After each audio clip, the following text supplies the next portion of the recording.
Guys, I apologize. I had set the stream for 11:45 p.m., but it was really supposed to be 11:45 a.m. So I apologize about that. But hey, thank you so much for joining.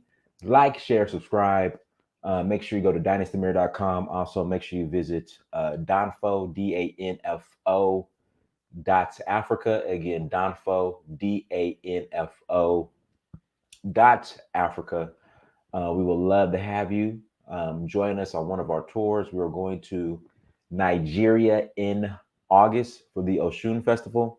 Again, we are going to Nigeria in August for the Oshun Festival. Guys, I might restart this stream because I meant to. Well, no, we'll keep it going. I meant to. It was supposed to be 11:45 a.m., not 11:45 p.m. So, my apologies. I'll wait to get some more people in the chat room, but you know what? We'll just go ahead and roll. We'll just go ahead and roll. And then Sierra Leone, November 20th through December 3rd. Sierra Leone, November 20th through December 3rd. Let's see here. Also, for Sierra Leone, citizenship is available to those who qualify. Again, citizenship is available to those who qualify. Everybody who's joining, once again, thank you so much for joining. It really means a lot.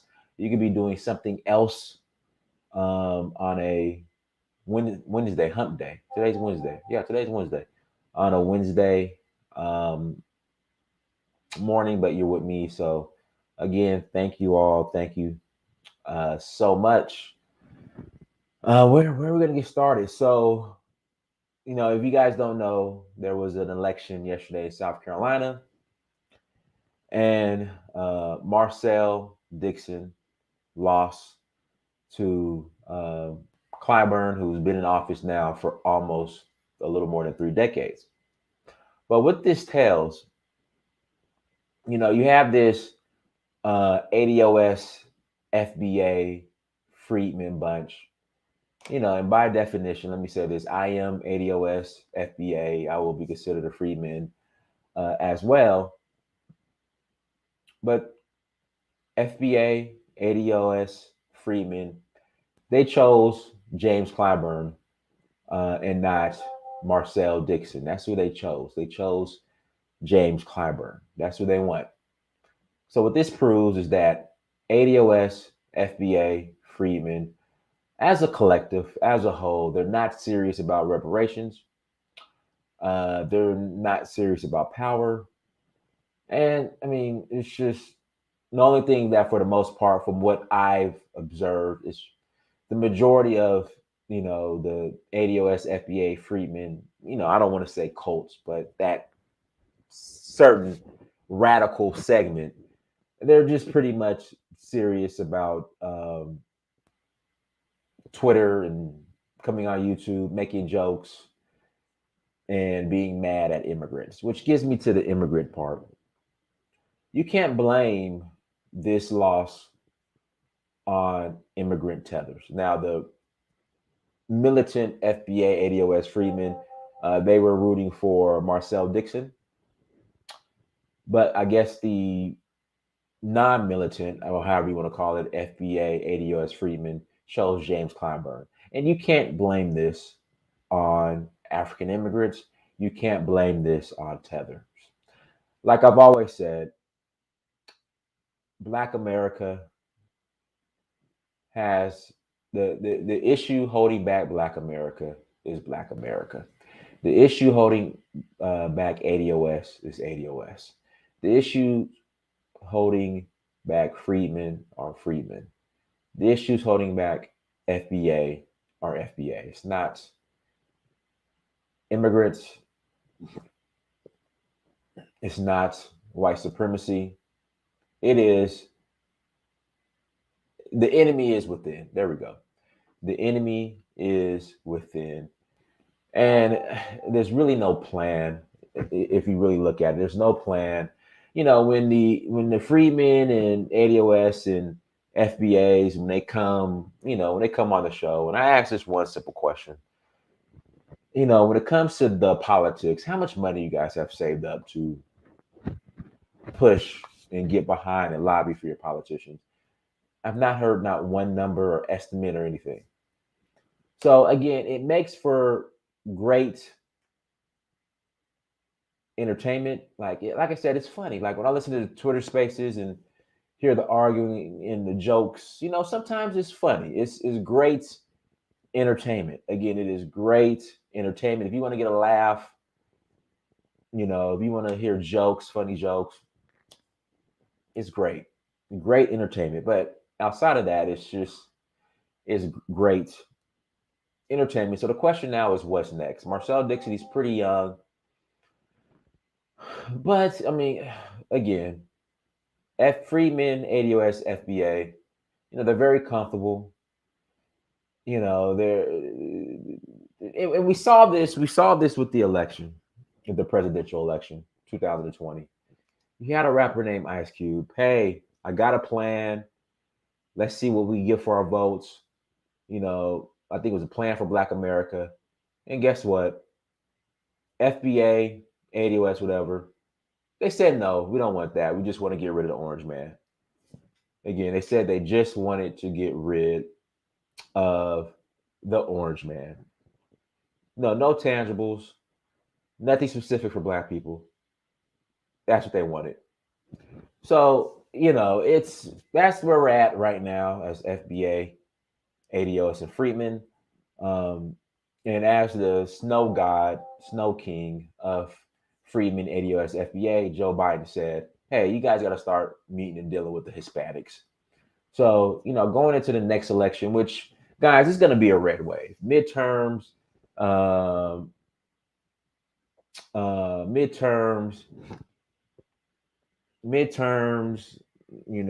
presidential election, it's going to be a red wave. It's already happening.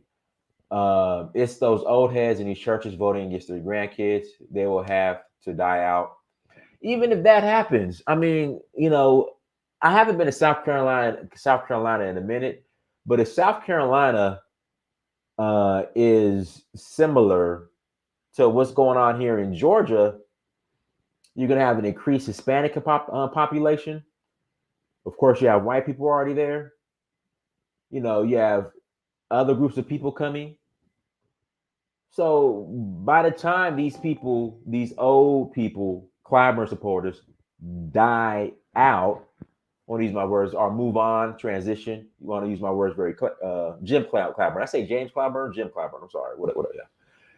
As soon as they move on or whatnot, you have these other groups of people who are coming in. And right now, Hispanics are going red. You see recently in Texas, I forgot the district. It was a special runoff. 10 straight years, voted Democrat, went Republican.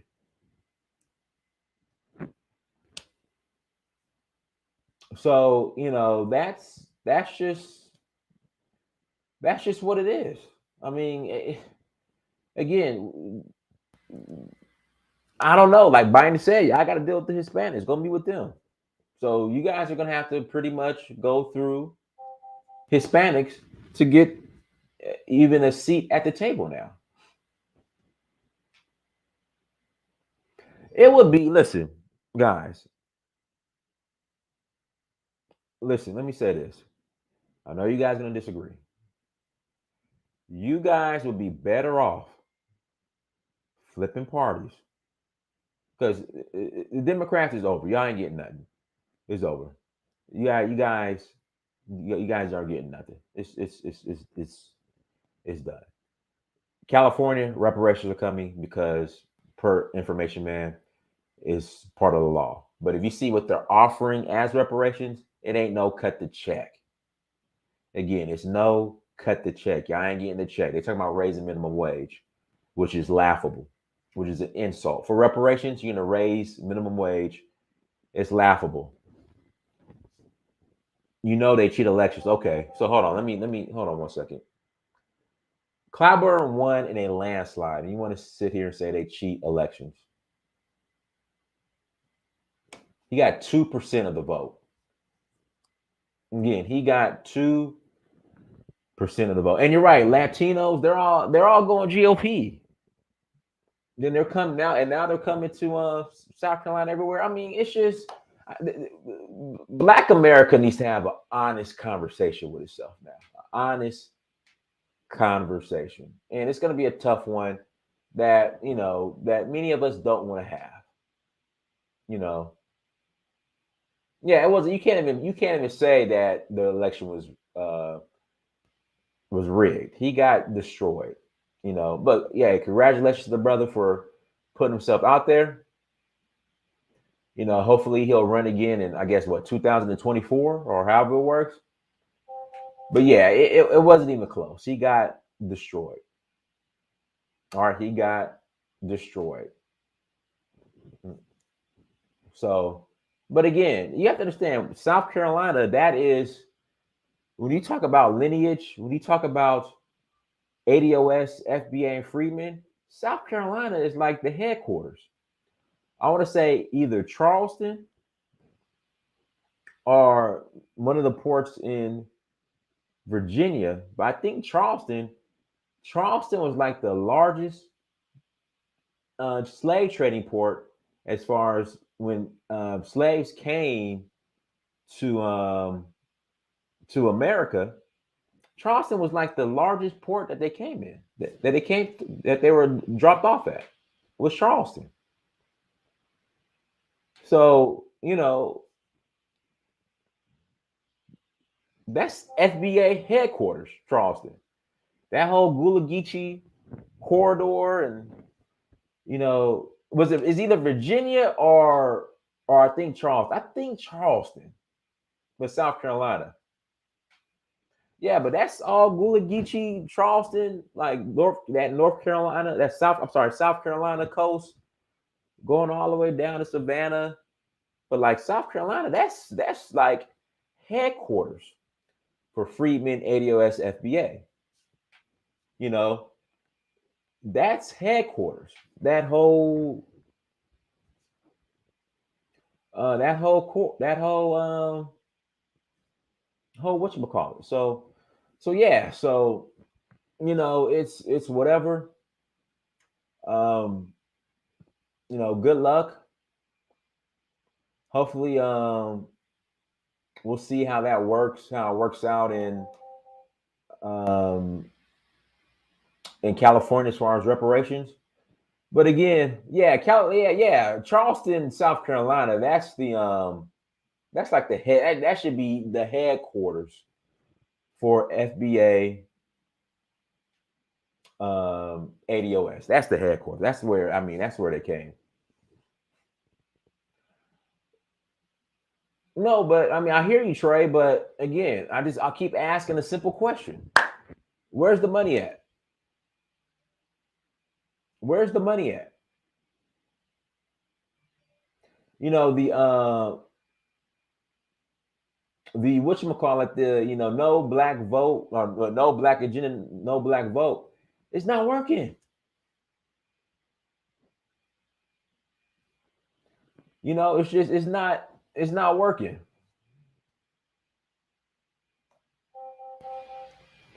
It's not working. So, it's just it's black folks get nothing with Clyburn. Black folks get nothing with Clyburn.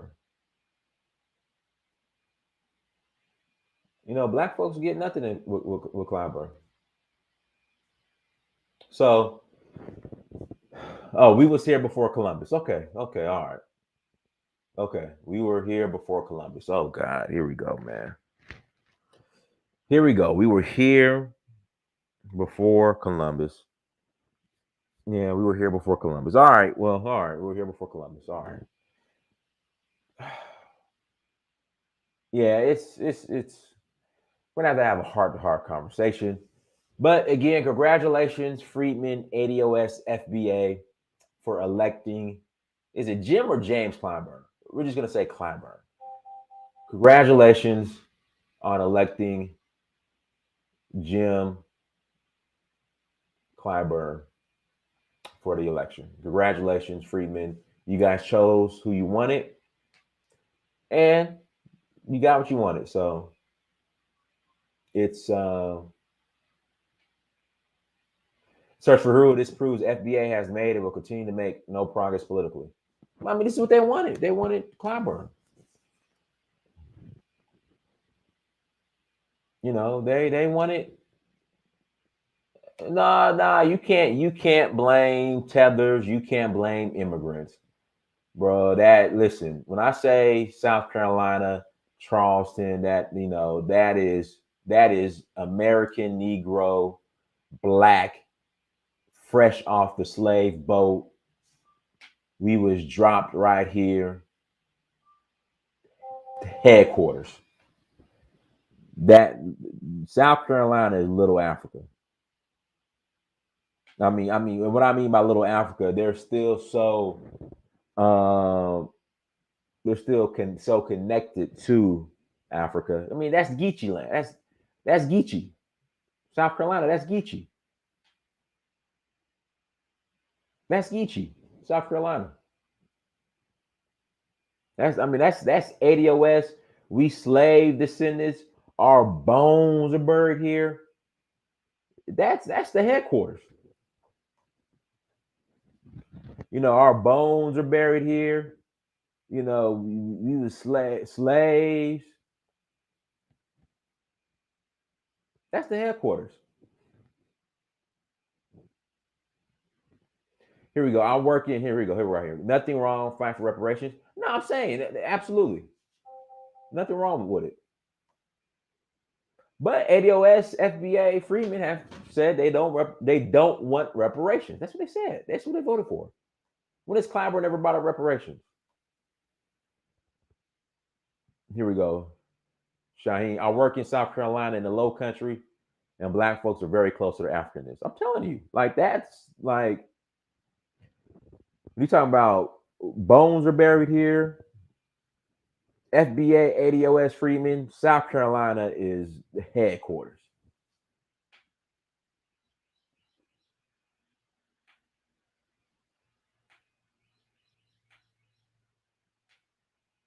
South Carolina is headquarters.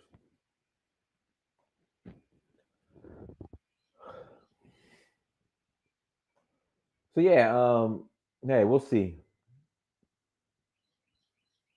Yeah, 2% of the vote. But hey, man, the brother tried, so we're not gonna beat up on him, but it just shows where the mindset of ADOS, FBA, Freedmen, where it's at.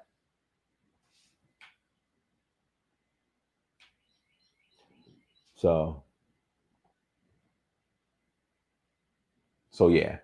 What else we got here? Keisha Lance Bottoms. Hold on 1 second. Guys, hit the like button again. Please hit the like button. Keisha Lance Bottoms has a new job. She's at the White House. And guys, if you understood what's going on with the White House right now, with the amount of turnover, with the amount of people quitting and leaving, I mean, people are getting up out of the White House. Guys, listen, Joe Biden is a clown, okay? He's a clown. He's a clown.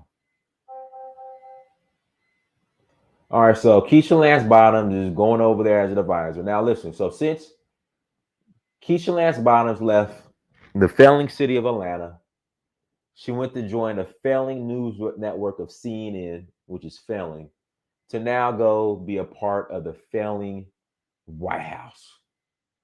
I mean, this is not a lateral move. She's moving backwards. This is not a lateral move. Hold on. So she is joining the White House. Hold on 1 second. Let me share this.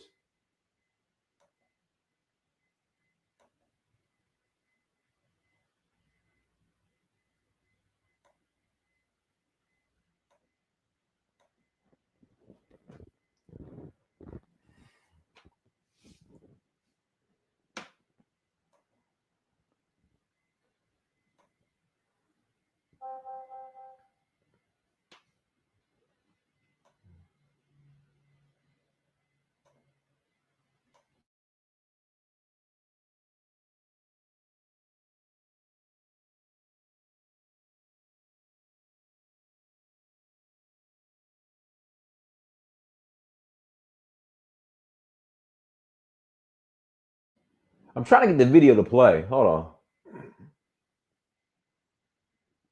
I guess the video ain't playing.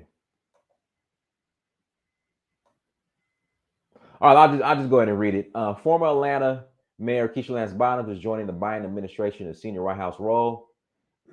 Guys, if you understood the amount of people who are getting the hell out of the White House, this is a failed administration or leaving that administration. Like, this ain't a win. Bottoms, who served as mayor from 2018 to 2021 of Atlanta, will be a senior advisor to the president focused on public engagement.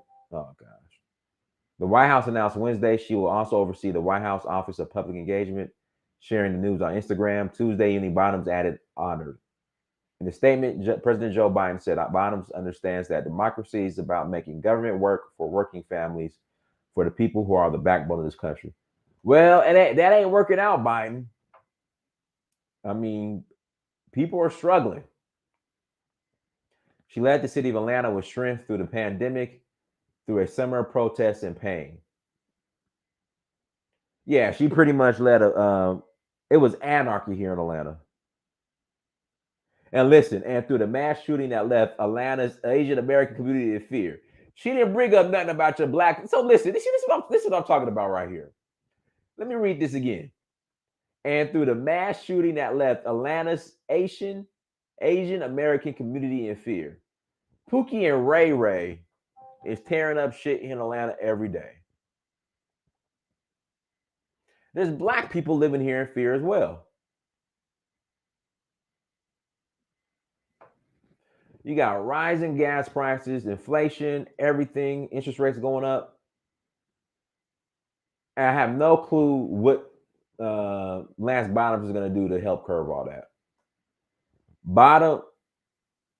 Here we go. This is what I'm talking about. Bottoms replaces Cedric Richmond, a former congressman who was Biden's first Office of Public Engagement Director, as well as a close advisor.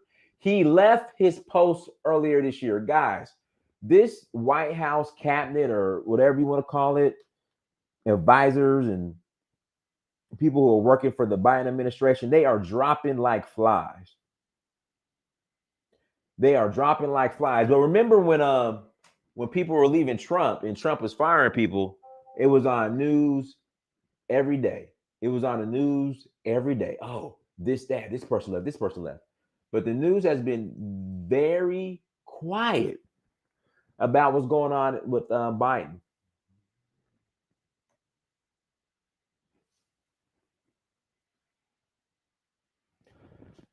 Here we go. The White House's Office of Public Engagement is responsible for serving as a bridge between the Biden-Harris administration and the American public. The office helps ensure that the President Joe Biden and Vice President Kamala Harris are hearing from a diverse group of people when it comes to the various issues they are tackling. Yeah. So, we're not going to go through all this, but yeah. She's jumping from sinking ship to sinking ship to sinking ship.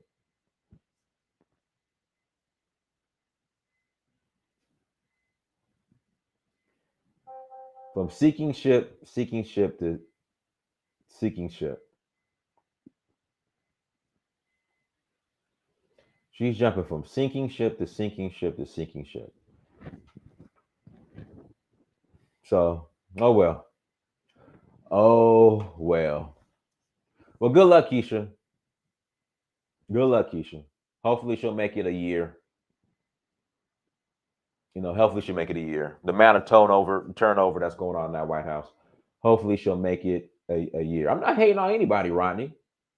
It's just it's like when I did sales, and you have people that jump from Salesforce to sales team to company to company, and it's not it's a lateral move. You're moving backwards. What do you gain from it? So Ronnie, what do you gain from jumping from sinking ship to sinking ship to sinking ship? What do you gain? I'm not hating on anybody. She left Atlanta. Atlanta's in shambles.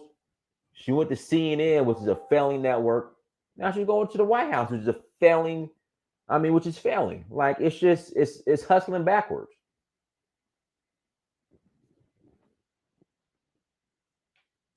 That's all. It's hustling backwards. This ain't a win, but maybe it's good for a resume, but it's not a win.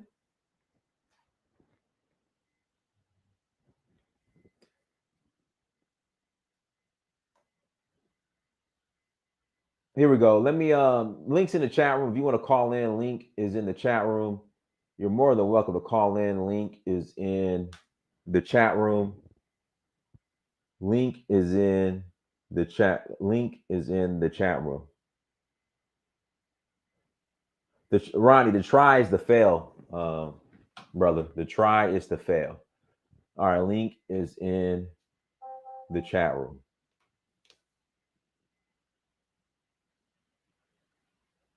If she's just trying to eat, she don't care about upward mobility. There you go. Again, guys, you want to call in, links in the chat room. Click on the link in the chat room. You're more than welcome to call in and add to the conversation. And guys, do me a favor, hit that like button. Hey, maybe, hey, anyone who thought Marcel would win is a little delusional. Well, hey, it's what it is. They didn't. Trey, we're not dealing with you today, bro. We're not dealing with the pseudo information today. Nah, it ain't no turning the White House around. And so you guys are more upset at me than you are at Biden. Biden is a clown. I mean, that whole administration is that is a failed administration. That is a failed administration. That's what it is.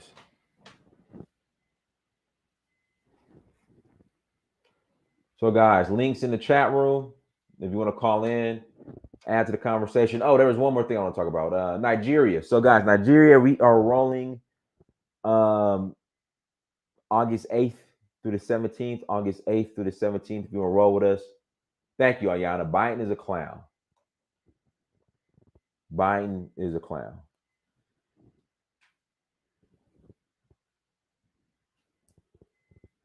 Well, Trey, you look like Al Green. Trey, you look like that CD cover. Trey.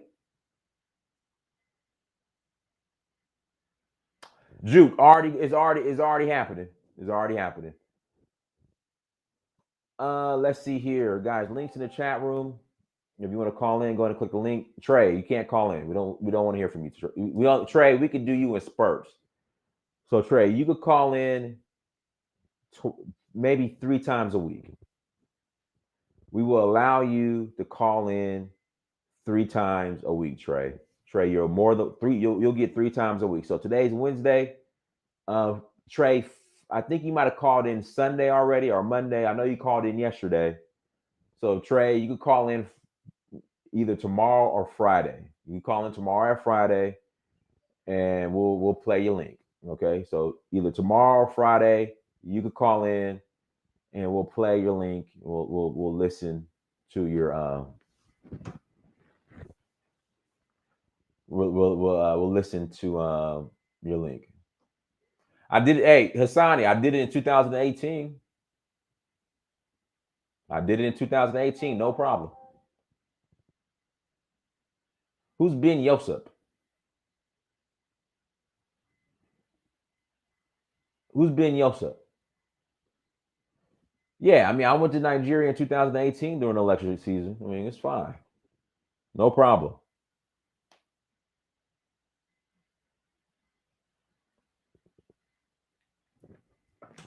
Absolutely no problem. So, guys, links in the chat room. If you'd like to call in, click on the link. If not, we'll head out. Let's see. There was something else I wanted to talk about as well. But yeah, guys, what are your thoughts on FBA, ADOS, Freedmen choosing Clyburn over Marcel Dixon? What are your thoughts? What are your thoughts?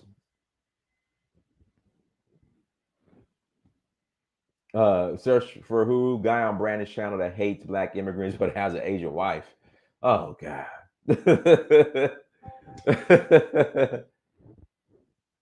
Oh man.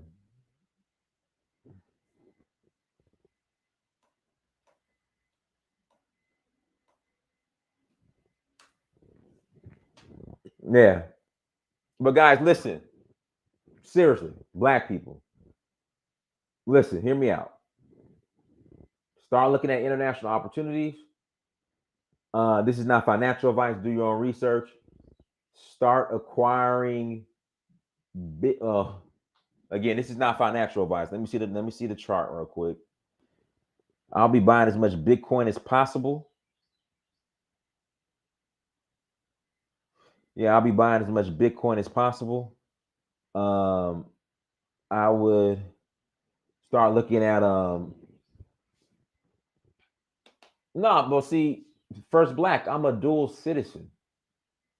First Black, I'm a dual citizen, which is my right. Again, I am a dual citizen, First Black,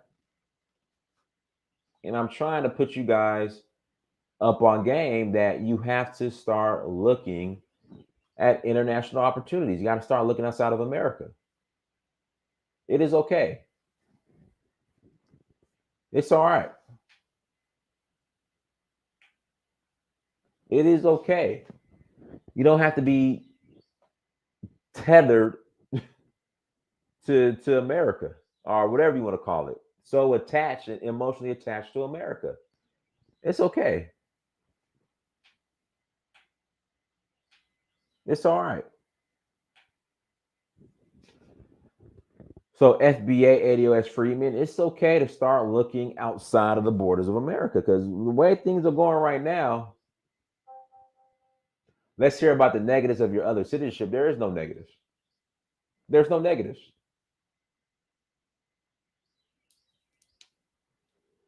There is no negatives.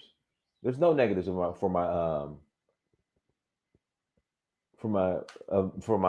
there's no negatives with my other citizenship. There's no negatives at all. Who told you it's a negative? Alexis, you got to come on a trip in November. My second citizenship, I have citizenship in Nigeria, Sierra Leone, and USA.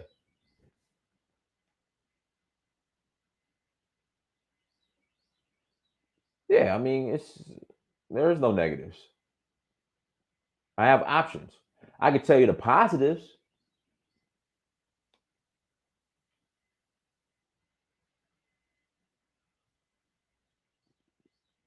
Um, Trey, what you do is not academia.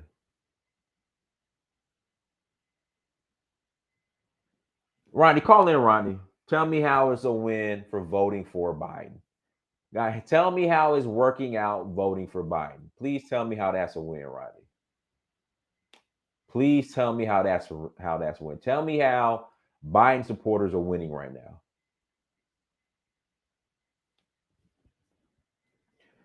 Again, tell me how Biden supporters are winning right now.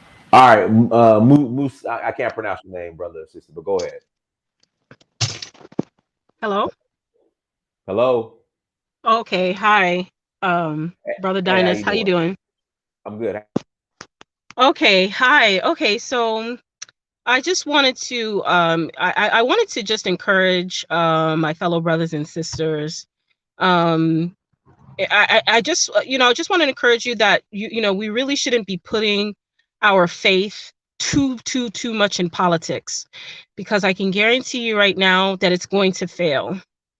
Um we I mean, this is just a prediction that I'm making based on past events, based on history, current events, and based on what we see going on in the future. um Politics is, it's all theater.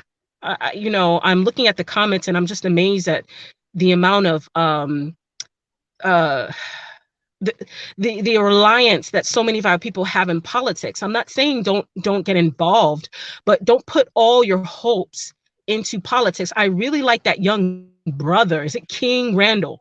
Out Yeah, of I love Georgia King somewhere. Randall. Yeah, exactly. Yeah, we need to do for self, guys. We need to and, his philosophy is just do for self. Come together, put your resources together, build your own schools, build your own communities, build your own stores, put let's put our resources together and do for self, and let's be self-reliant out here, because everything that we're coming against has been designed to keep us down and to make us fail. I saw this as a child, when I was not a child, but when I started voting in my late teens, early 20s. Where, It was uh, where, where, clear. where, where, where, you, where you from? Where you from? I'm originally from New York.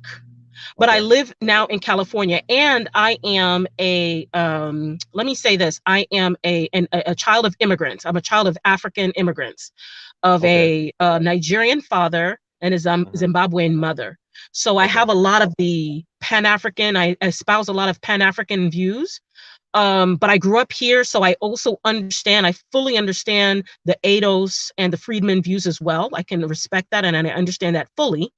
Um, but then I also espouse the spiritual. I'm not a Christian, but I do believe in the But listen. The ADOS Freeman views is vote for Biden and Clyburn.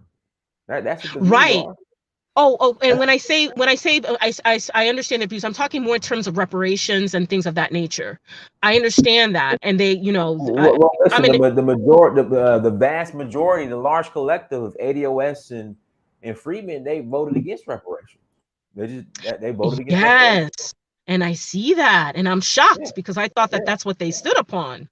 And so it's a joke. The whole thing is a joke, but I wanted to just encourage everybody. We need to pull our resources together because if you guys, in case you don't know, the system is failing us. Politics is failing. The civics is failing. The economy is failing. We don't need to even go into healthcare. That's failing. The schools are failing because they're flooding the schools with LGBTQ and all this other, all types of wickedness. I mean, everything around us is failing.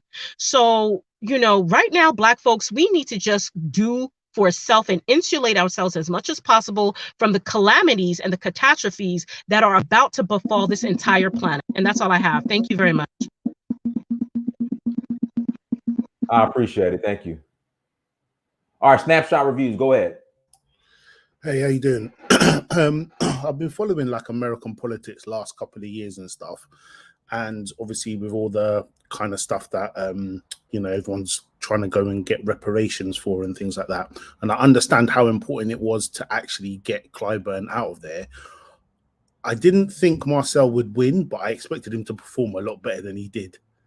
And it kind of suggests, I mean, does it suggest that maybe this new black media isn't as effective as people think No, it it's is? not. It's not. It's not. I mean, it's great entertainment.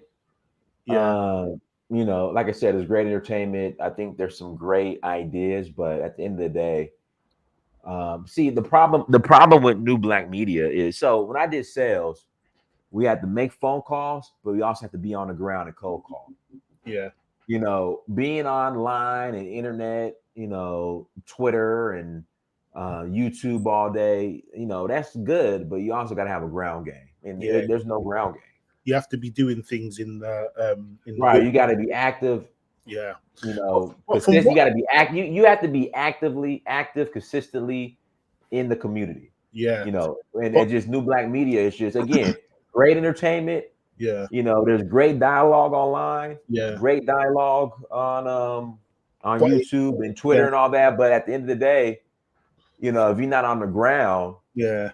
But it also highlights as well, like how you can be trapped in a bubble and think that what you're hearing and what you're thinking is the norm amongst the wider population, but it really isn't. I mean, this guy didn't even crack double digits, did he, in terms of percentage wise?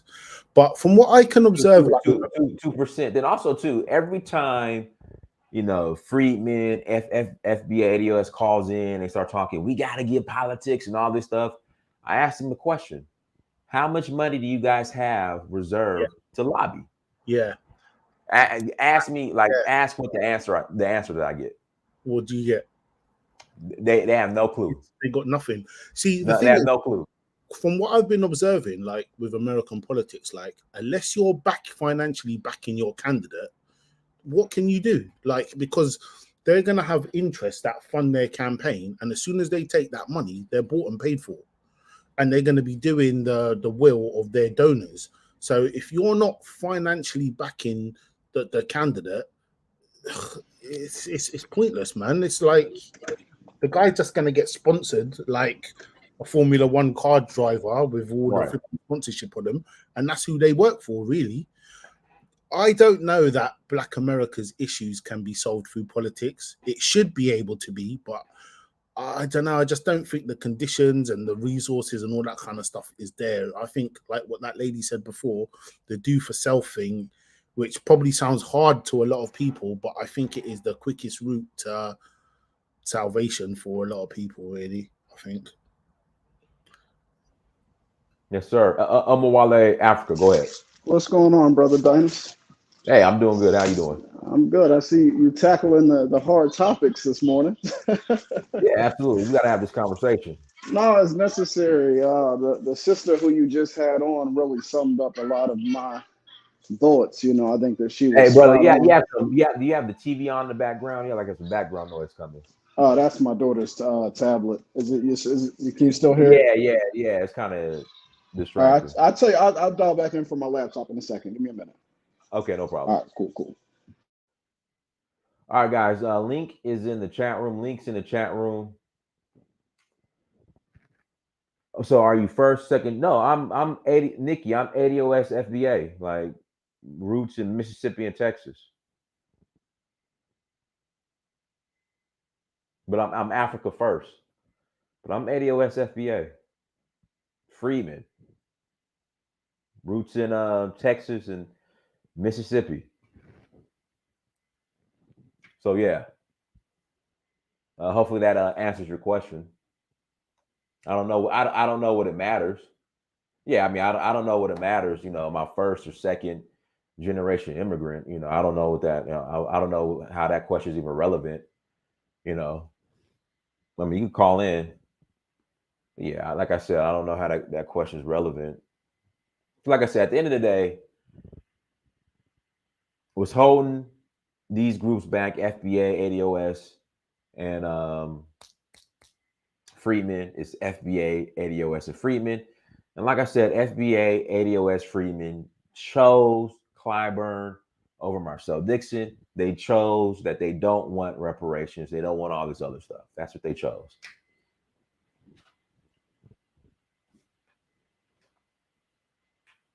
That's what they chose. So it's what it is. It's what it is. But guys, links in the chat room. If you want to call in, please click the link. Again, if you want to call in. Am I a Caribbean tether? Listen, I don't. Let me bring Snapshot on. But listen, I don't agree with everything Roland Martin says. But Roland Martin's not the issue. I'm sorry. Roland Martin, immigrants, they're not the issue. Okay? They're not the issue at all. The issue is within. All right, go ahead, Snapshot. Yeah, I was going to ask you, if the red wave happens and the Democrats lose everything, what do you think the socio-economic climate is going to be like for Black people in America? Well, it was much better when Trump. This is the reality. Under Trump, it was much better. Yeah, you had COVID, but you know Trump helped kind of alleviate the issues that came with COVID. Since this clown's gone to the office, and since this clown has gone into office, again, Biden is failing miserably when it comes to foreign policy. Yeah. Is with Ukraine. Yep. Then when it comes to oil, when it comes to gas, it's to the point where like the Saudis don't even want to meet with them. Yeah. Okay. Yeah, you just had this Latin American summit. Mexico didn't show up. Half these Latin American countries didn't show up. So this is the difference. People feared and respected Donald Trump on a global level.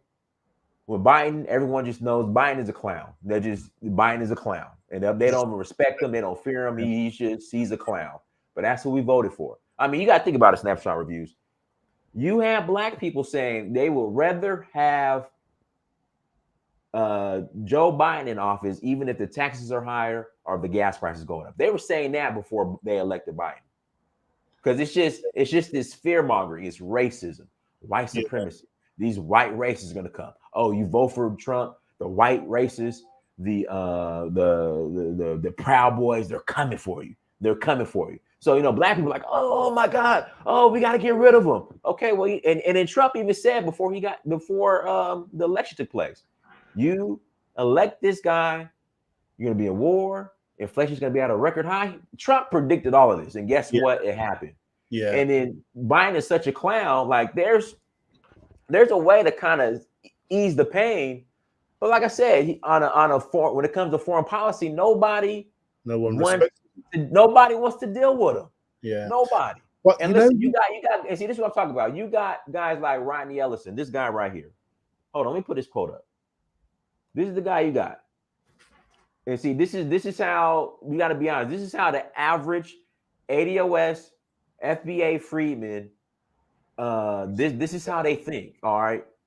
You got grown. Listen. You got grown ass black men who are scared. I've never seen this in my life. I've never seen so many grown black men, strong black men, strapping strong black men, so polarized and scared of a white guy named Donald Trump. It's so weird.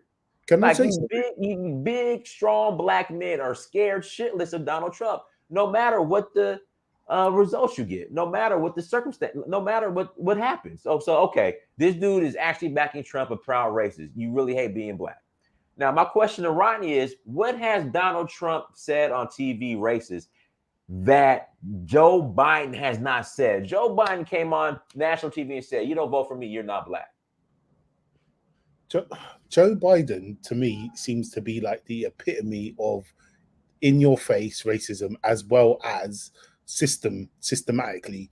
And what I find really interesting is the fact that I never knew Donald Trump to be a racist until he beat Hillary Clinton. No, listen. Snapshot. Black people loved Donald Trump before he ran for office. All the rappers, everybody loved Donald Trump.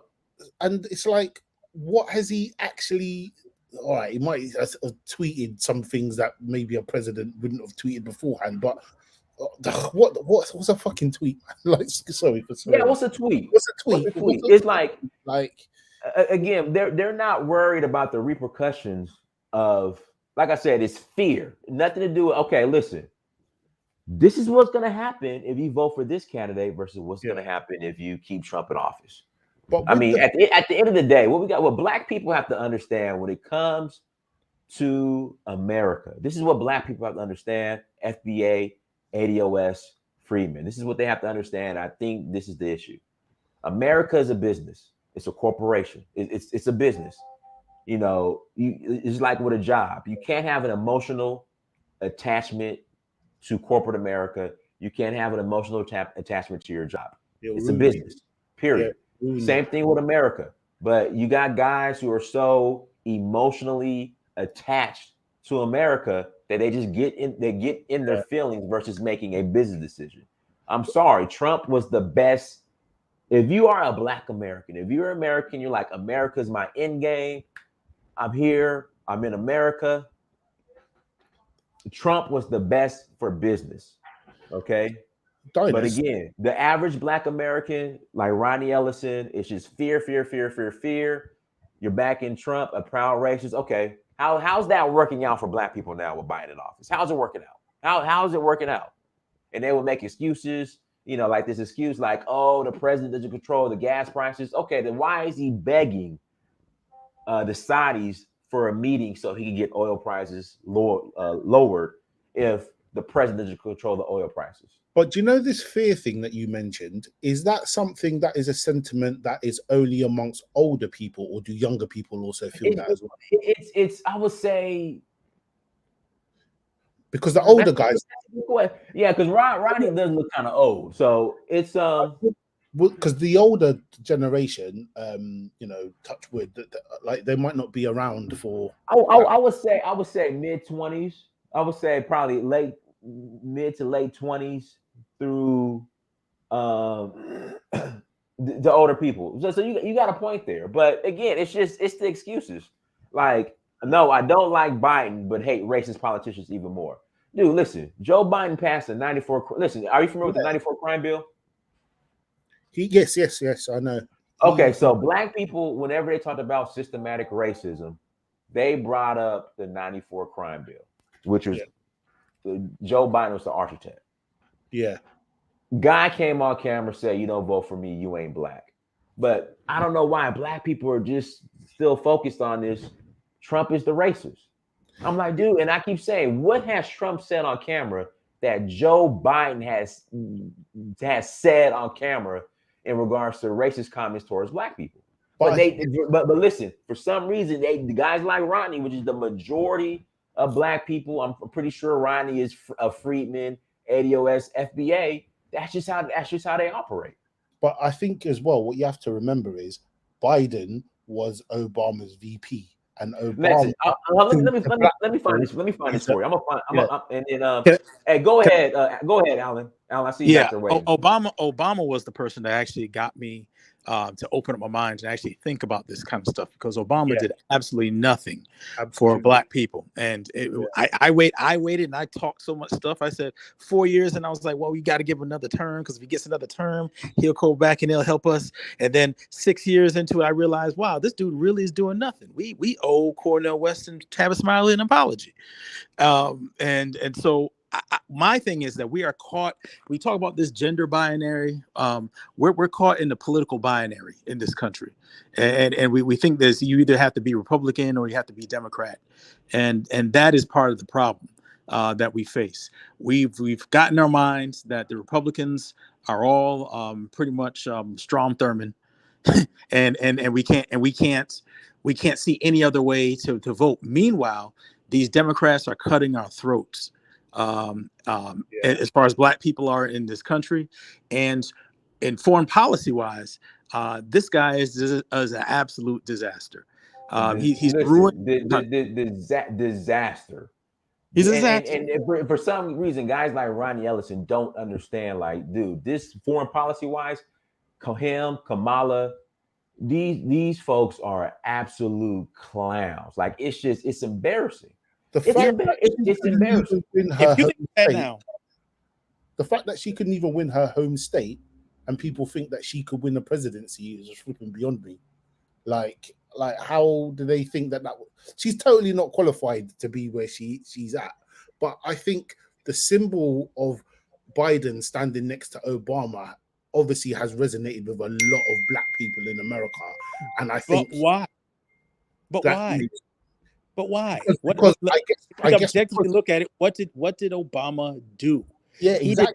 He did nothing solidly politically or even symbolically. He couldn't even do the symbolic on the way out. He couldn't even. Trump is the one who went up there and cleared the name of Jack Johnson and all these other people. He couldn't even. Obama couldn't even do that in his final days of presidency. Exactly. He did absolutely nothing. He systematically ran from blackness for 8 years. Yeah, but black people covered for him. Black people was like, don't ask him for nothing. Don't push him on this or don't push him on that. The wake up call for me was him dropping bombs on Libya. That to me was like, what? And print snapshot. Then I'm gonna bring Omawali on. Right. Listen, so I voted for Trump. You know, I'm African, love Africa, Pan-African. So when Trump made the shithole countries comment, you don't understand the amount of hell I got, right? All right. All I did was respond. But who turned Africa into a shithole? Who bombed Libya, which led to the destabilization and all these terrorist cells in the Sahel right now, which are now coming to Burkina Faso and everywhere else? I swear, people like Ronnie Ellison, the amount of excuses they were giving to Obama for that. All we did for 8 years is we defended Obama and asked him for nothing. And when people were being very serious and were saying, when are we going to ask this man to do something, we went ahead and we criticized, we ostracized, we downright destroyed each other over this half black guy who shares blood with all the rest of the presidents of the United States. He's not ADOS. If you really want to be real about it, I'm not either, but I mean, he's not. And he's never had any intention to do anything for you except show up at HBCU graduations and talk down to black men. Yeah. Dude, okay. Whoa. Alan, you brought up a great point. So, you know me as far as when it comes to issues in Black America, slavery, segregation. I'm like, listen, it happened. But we gotta move on. Some black people hate when I say that, right? Do you know what Obama says to black people when it comes to stuff like this? Exactly. And I'm like, have you ever listened to Obama when it comes to slavery, when it comes to integration and like just getting over it and moving on. Obama has literally gone to HBCU, or I mean, he's literally gone and spoken from the black people, just been like, look, you know, we got to move on. We got to do this. We got to do that. I mean, we got to get over it. We got to, you know, nobody cares. You know, it's worse than that.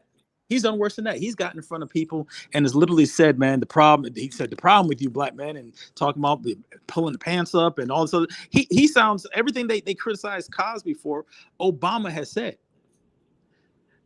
You know, and it's like he gets a pass for everything just because he is who he is. And it's just it's really ridiculous. I'll go through it too. Like, people will just defend. Even I can point out so many things, and people will just defend him and defend him and defend him. And at the end of the day, his presidency wasn't a win for black people; it was a win for white people. It was a win for LGBT.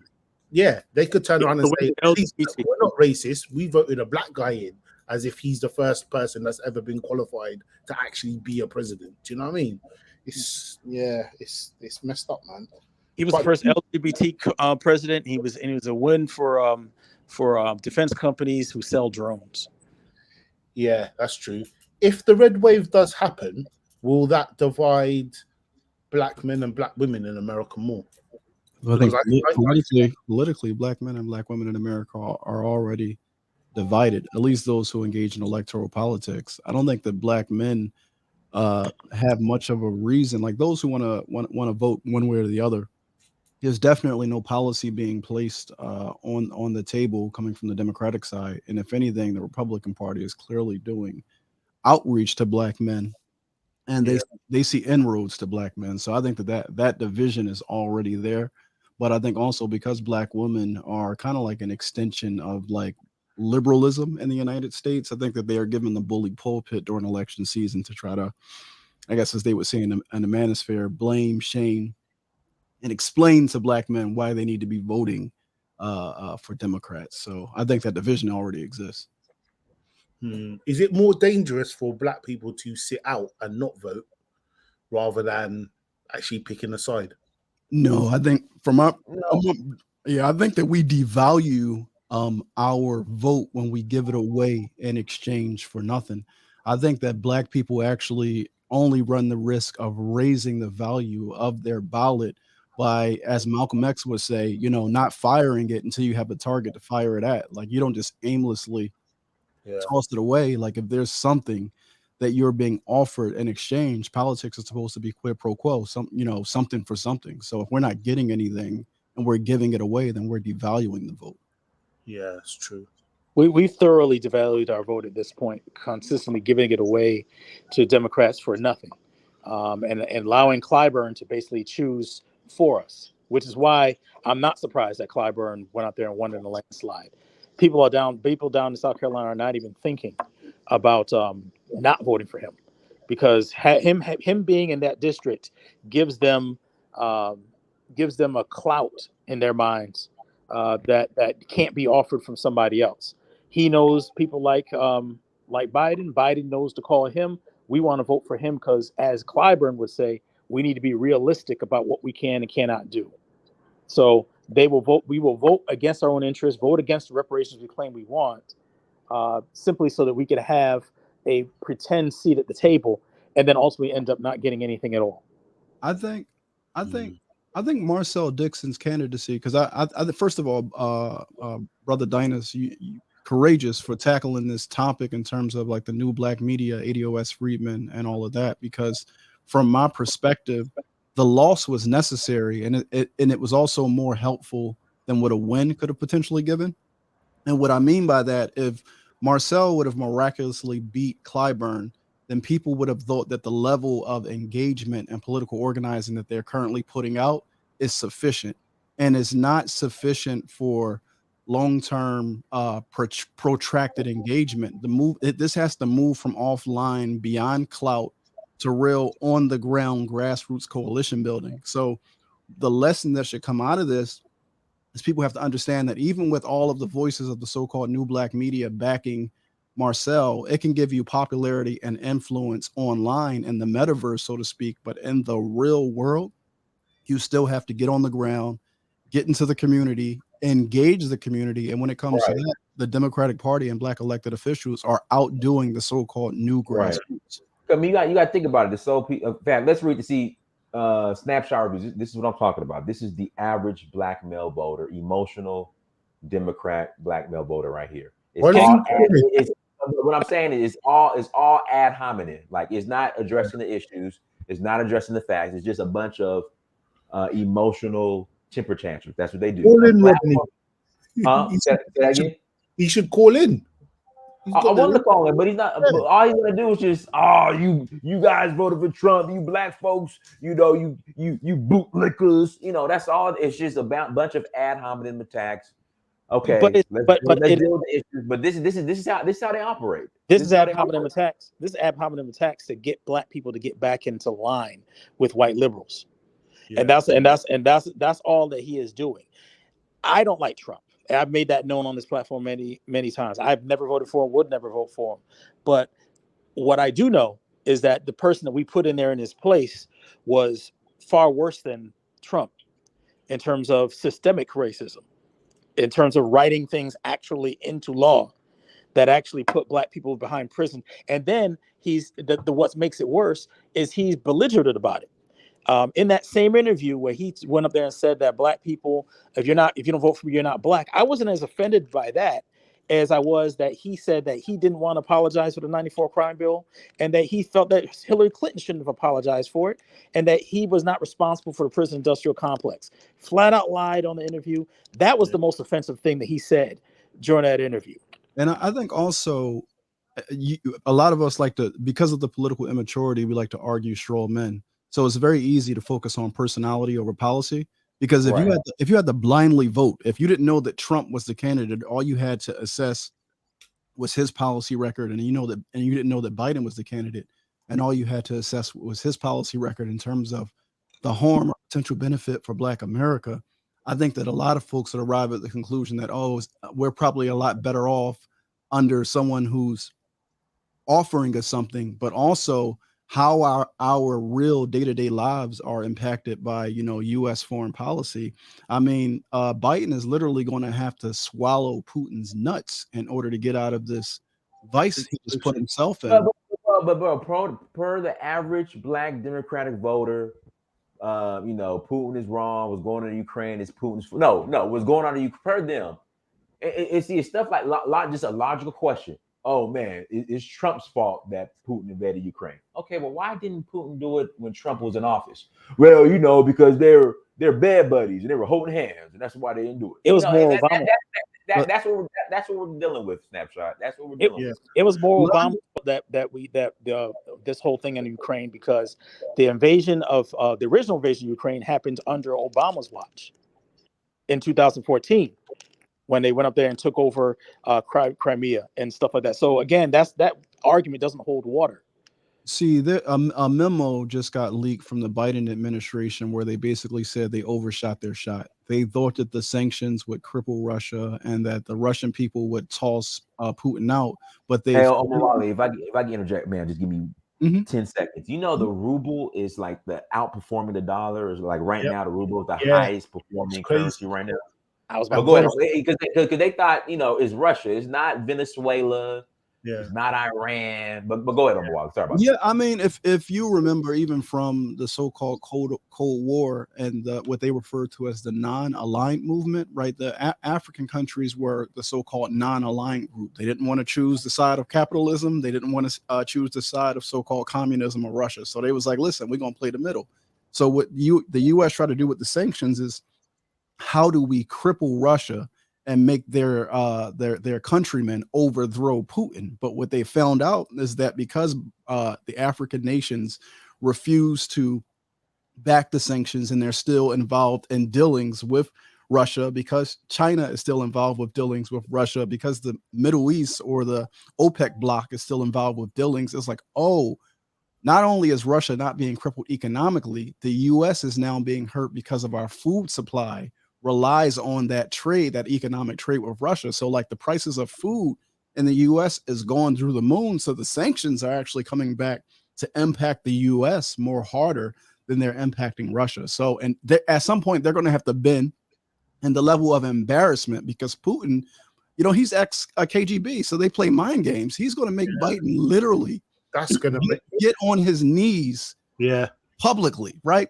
Do you know how big a disaster that it is? It's a complete foreign policy disaster, and it's not going to play well in 2024. And the Republicans are going to sweep into power because of that situation.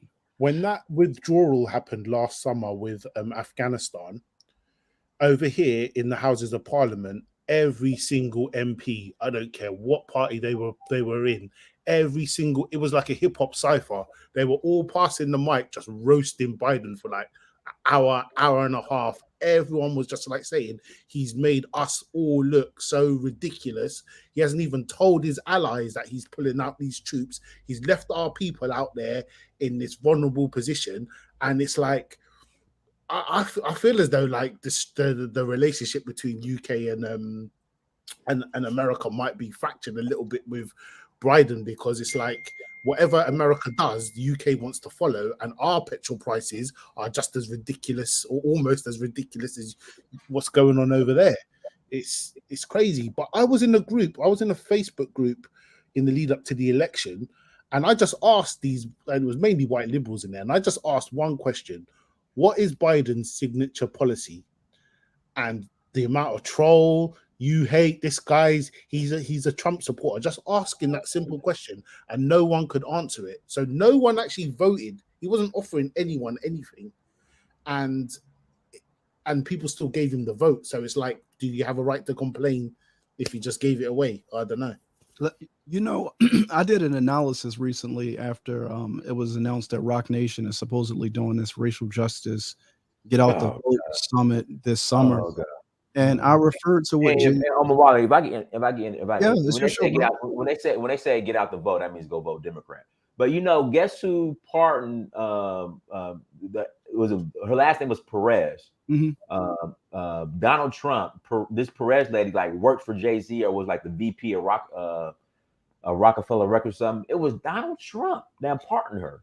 I forgot her name. Last name was Perez. She was. I know exactly what you're talking about. yeah. It was Donald Trump that partner. Partner. But go ahead. No, I did an analysis called Black Celebrity Sandbag Services to help people better understand the role that Jay-Z and other Black liberal celebrities play.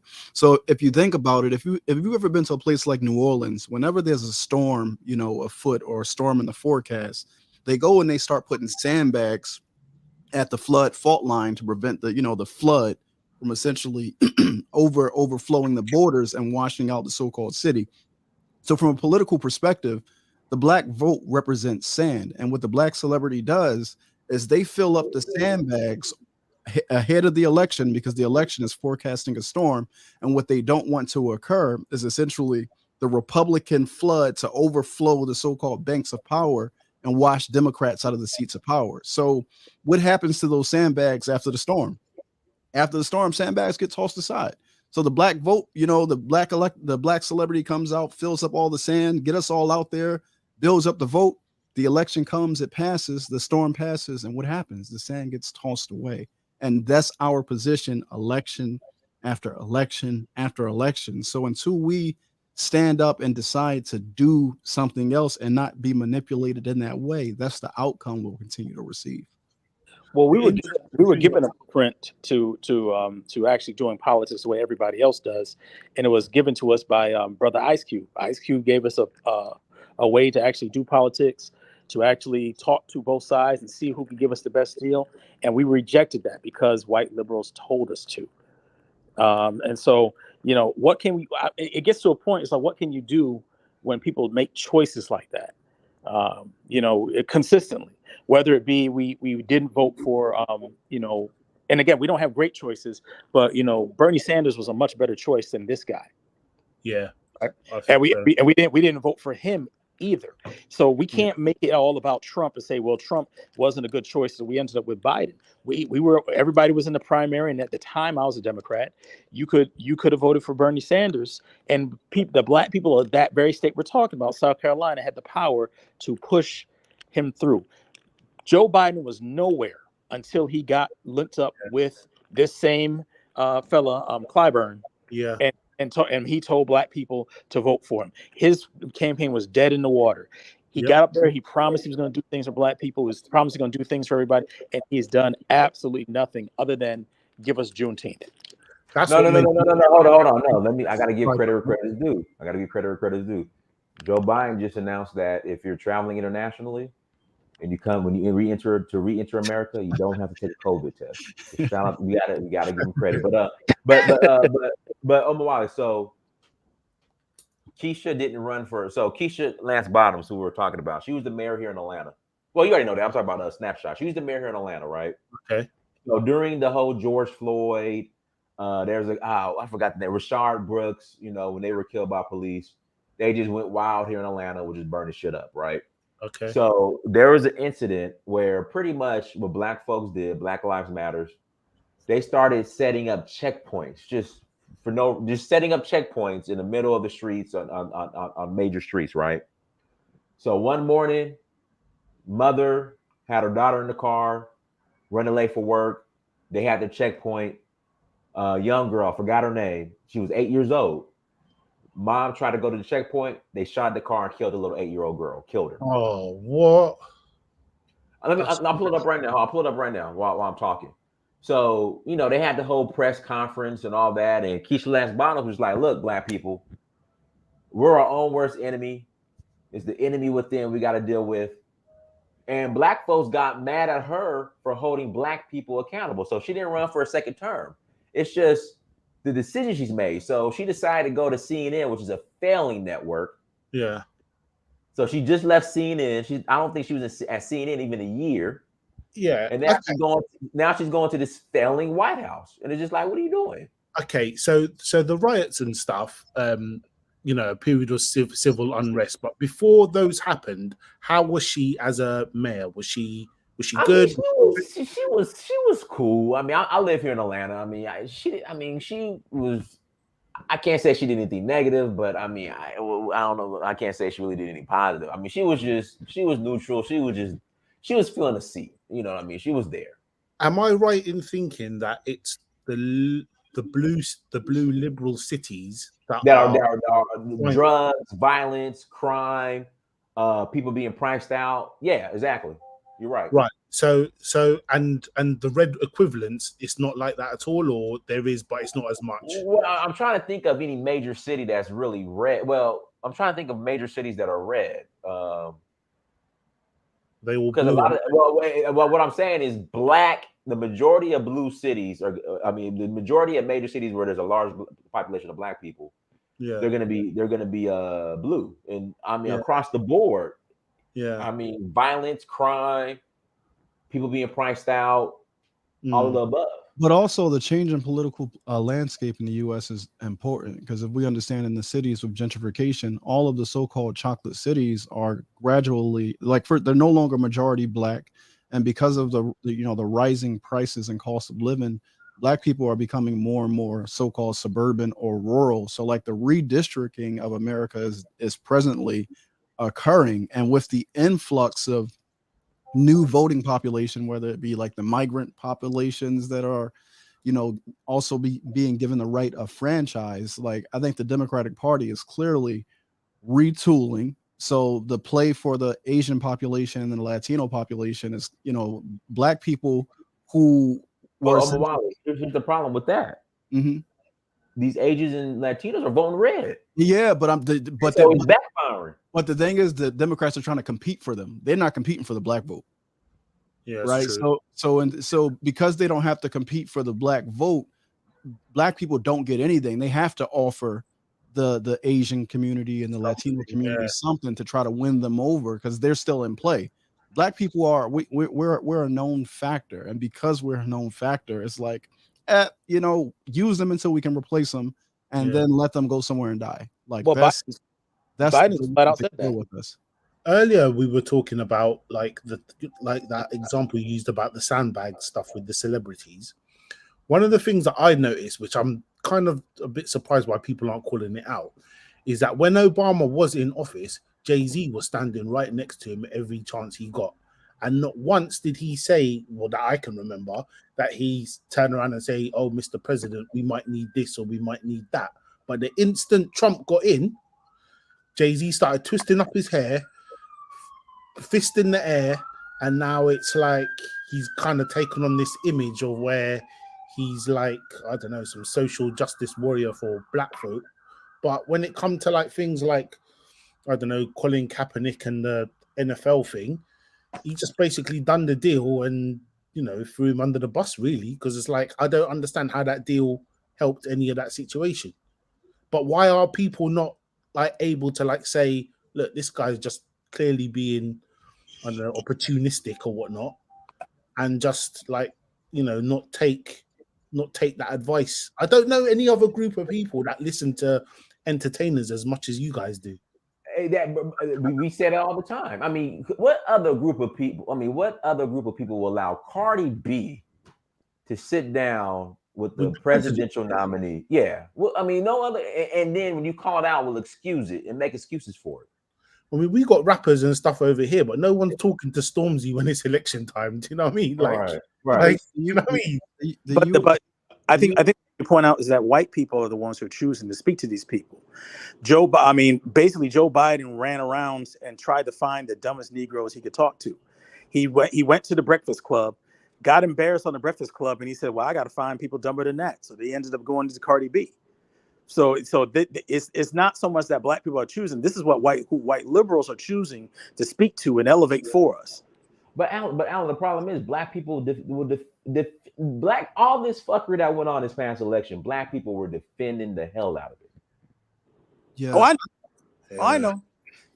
I got talked bad about for calling it out, but it was very blatant what he did. They went ahead and they went and didn't want to talk to anybody. They didn't want to talk to Roland Martin. Didn't want to talk to anybody who might ask them a question. Roland Martin's gonna start dancing with the guy. Roland Martin gonna start trying to do the electric slide with him. But at least I got you. But at least Roland Martin would ask him maybe a real question or two.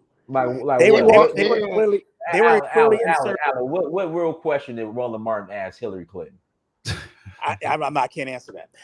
but yeah, that's what I'm saying. You know how to do the wobble. Let me say something. Roland Martin, Angela Rye, you know, they were just all tools. But go ahead, Brandon. Agree with you. But what I'm saying is that he was trying to find the lowest rung of person to talk to, and that was obvious.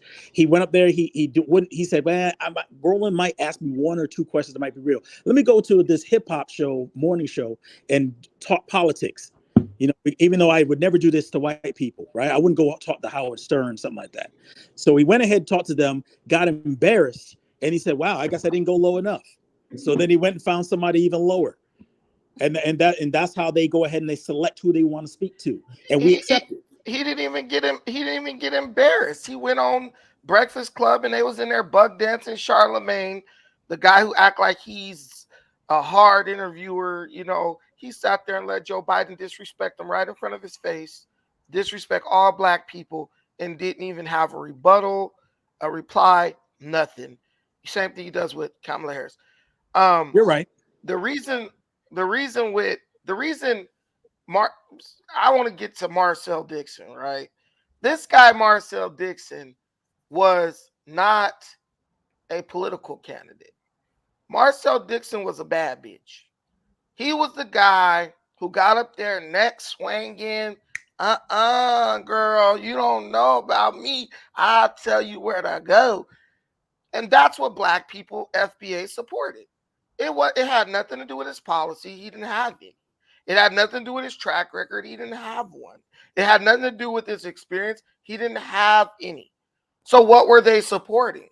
Oh, he said something that I agree with, and then he embodies this certain persona that resonates with me. You could apply that. Basically what you say. You could apply that to Trump. I would say that Marcel. I'm sorry. Carry on. No, I would just say, I think that it would be. I think we should be cautious to completely discount his candidacy, because I think that he does represent, a legitimate expression of the rage and frustration that He doesn't because I was trying to finish. Go ahead. I mean, you did interrupt me though, but go ahead, you got it. I understand.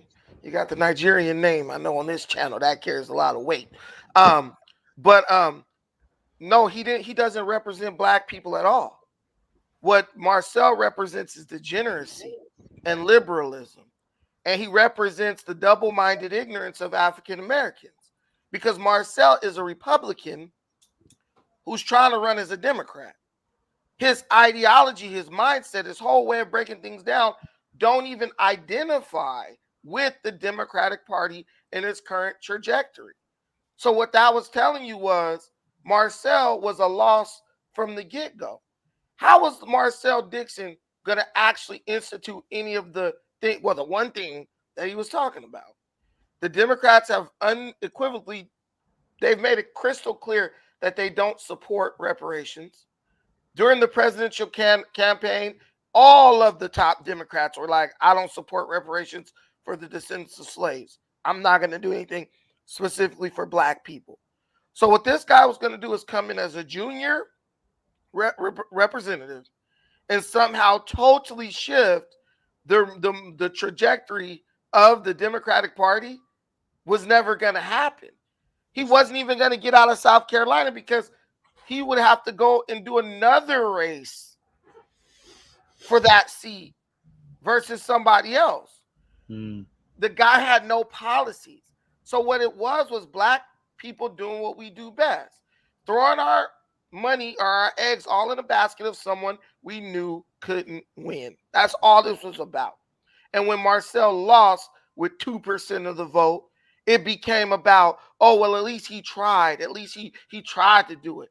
The reality is he never tried, because when he got to South Carolina, when he started off as a person who cared about South Carolinians and their needs.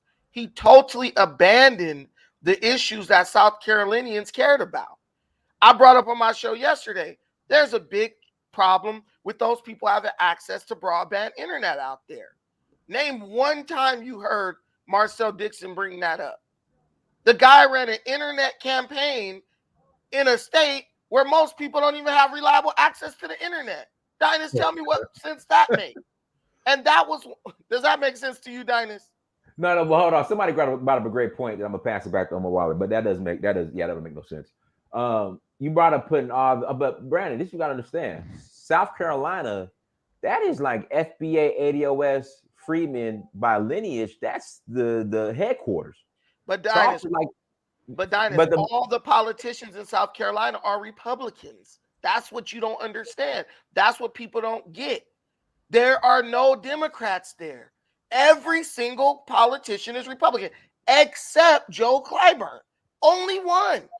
Most of the black people in Charleston, in South Carolina, hold conservative views. So how Marcel wasn't even going to win. Do you realize probably 90% of people didn't vote for Marcel in South Carolina because he's gay? Do you understand that? Black people still hold on to conservative values in South Carolina. Dynas, name another Democratic politician in South Carolina.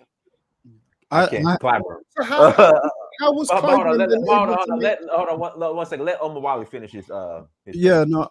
Well, there's a couple of points. I think one, I typically come at things with both a grassroots movement analysis and a more broader political analysis. So from a movement perspective, I don't think that anybody who's kind of like an intelligent observer of U.S. politics thought that Marcel stood a chance to unseat Clyburn in that race or in that election down in South Carolina. In fact, I argued before you got here that I think it was necessary for him to lose that race for a level of maturation of this newer movement to occur. Because had he won, given the level of output that people were doing, people would have thought that, sassy tweets and YouTube or Twitter spaces and YouTube clout would be enough to actually do like real campaign or real political work. So I think it's necessary for that level of defeat to occur so that the folks, hold on one second, so that the folks can learn from it. That's a part of the process. But he did in many ways embody the legitimate frustration and anger that a lot of black folks feel from 50 years of benign neglect, right? That has been essentially the policy position from the Democratic Party towards the African American community. So that anger is something that is very real and that we should not downplay. However, our ability to express it politically is immature because we haven't been connected to our historical movements for power, and because we are in many ways in a lot of ways ahistorical and don't have the proper political education that you get from grassroots organizations. That's a level of growth, and it's a challenge that those of us who call ourselves leaders, we have to step up to kind of like fulfill that role. The last point that I would make, and I'll pass the mic back, is that the brother from the UK, I'm assuming you're from the UK, brother, he talked about Black Americans and our look to celebrity. One thing that you have to remember is that in the period of neoliberalization, which started in roughly about 1970, you have this period of what they refer to as the manufacturing of influence. So you saw the rise of celebrity. Politicians in and of themselves are more and more becoming celebrities, from Reagan to Trump to Arnold Schwarzenegger. I mean, Obama ran a celebrity president, and it just shows that these guys are just NASCARs. So the population wants a celebrity. So if the person has the image, if they can carry the water of the funders, then the funders will slap their bumper sticker on their ass and put them out there in the public. But real power operates a bit differently. And I think that a part of our maturation is learning and understanding how real power operates and looks in public. We're still beholden to electoral politics when that's one vehicle of power, but it's not the only vehicle of power that Black Americans have used to get our needs met. So that would be my argument. Yeah, well, I mean, that I love the way you said it, but it's just nothing but excuses, what you said. And I love the way you delivered it so patiently, calmly, eloquently, but it's full of excuses, doing what Democrats have always done, make excuses why Black people are really the victims. And really, Donald Trump's a celebrity. And this is lies. This is total lies. Ronald Reagan wasn't a celebrity. He was an actor way back before he ran for president, 40 years or something before he ran for president. That's what we love to tell ourselves. Well, it's their manipulation, and Black people have historically done. No, Black people, it's not benign neglect that at the hands of the Democratic Party. The Democratic Party didn't neglect Black people. Black people jumped in. Neglect is a policy. They didn't neglect us. They gave us exactly what we wanted, which was nothing. They gave us exactly what we asked for, Dynast. That's not neglect. Dynast, did we ask for a stronger economy? Did we ask for economic empowerment? Did we ask for them to fix housing? Did we ask for? No. I'll tell you what we asked for. To get rid of the orange man. We asked to get rid of the orange man. Prior to that, for the 6 years prior to that, we asked for equality. And they gave you that. They delivered on what you wanted. Dynast, can you go sit up in the white folk restaurant with little Becky and eat a steak sitting 3 feet away from her? I sure can. Can you go? Hold on real quick. Can you go up to the yogurt land and dispense frozen yogurt? Can you dispense? Listen, can you dispense Yogurt Land with your elbow touching Becky earlobe right next to her up in Yogurt Land? Yes, sure can. That's exactly what we asked for, and they delivered that 100%. This is why they walk around with a sense of entitlement, and they're clutching their pearls when you go to them and say, "You didn't deliver what you promised." They say, "Nick, what are you talking about? We over-delivered." You could walk up in white people's shit and act entitled. You used to get lynched in the back of this coffee shop. Now you up in the coffee shop ordering triple mocha lattes, throwing it over the counter if it's not right. They over-delivered. We have to understand that it's an internal issue with what we want as a people. Look at Marcel Dixon. Marcel Dixon didn't give two shits about the real problems that South Carolinians were facing. Those people can't even access broadband internet, which is doing what? That represents millions of dollars that Black people make online selling things. Dynast, you have an online business, don't you? I do. What if you? So let me ask you a question. Would you have a problem If your area didn't have access to broadband internet and the candidate who you were supposed to support, Marcel, wasn't even talking about it, but another candidate was, which candidate would you support? The one asking for reparations, or the one who's trying to get you, who has proven already, who has gotten legislation passed that will provide broadband internet for everybody in your area? Which one you gonna support? Broadband internet. And that's what South Carolinians did. They made the best decision based on what they needed. Us over here sitting up in California, Atlanta, all these places where we got plenty of internet, we were the ones looking at Marcel because that was the problem that we cared about. But we didn't give a shit about what happened down in South Carolina. So it was easy to support that dullard. But in reality, what we were doing were we actually hurting our people. We were supporting somebody who was going to clip the wings of our people when it came to do for self. And we were going to do that in the interest of two birds over in the bush that we never knew was going to come. South Carolina made the right decision. They got that degenerate out of there, talking purely based on emotion and stupidity. And they kept the guy who had a track record for giving them what they feel like they needed. Do you realize South Carolina got worse internet access than many places in Africa? Do you realize that? Wow. But y'all don't need internet. What y'all need is somebody who's gonna go out there and argue for us to get reparations. That's all rooted in selfishness, Dynast. That's the only reason why we supported Marcel. The other guy that beat I Marcel, think, what was his campaign like? What was his policies, or what was he offering? The campaign that Marcel tried to mount stood no chance in any type of reality of surmounting the machine politics of the Democratic Party, right? We know that I don't even want to have to go through the history of that, but I do want to deal with a few things that you said, because when you start saying that we got exactly what we asked for, I think that is a purposeful shrinking of the Black political project, and I think that you're shrinking it into electoral politics. I think what you suffer from is what one of my elders would refer to as political spectrum deprivation. Like, you're only analyzing one spectrum of our politics, and you're not dealing with the element that has been dismantled via COINTELPRO, the element that has been assassinated and driven underground. And I think that that's important if we're going to express like a totality of Black politics. So when I say benign neglect as a policy, it is a documented policy that was given to us by Republicans in response to the so-called political gains of the 60s. January 16th, 1971, Daniel Patrick Moynihan writes a report delivered to President Nixon, and the report is called Benign Neglect.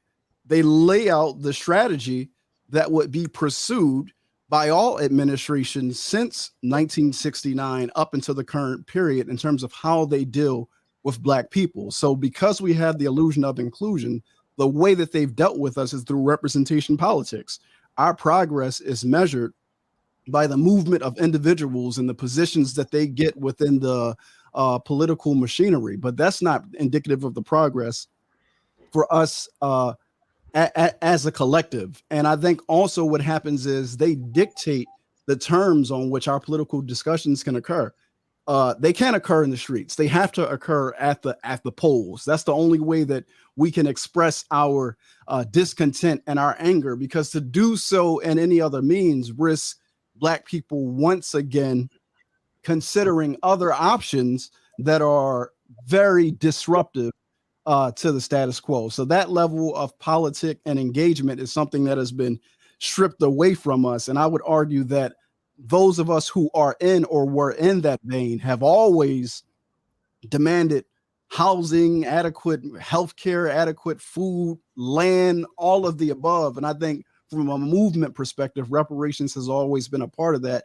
So I have to look for the positive and what somebody like Marcel offers, and then try to correct the harm. So the xenophobia, the anti-Pan-Africanism, the ahistorical stuff, I have to try to correct and educate on that. but the positive, I have to try to build on it. And I think that there were some positives to build on. Mawala, you can't. This is the thing. I love the way you're talking. I love it. And black people, niggas be mesmerized by that stuff. But the reality is you have two opposing perspectives.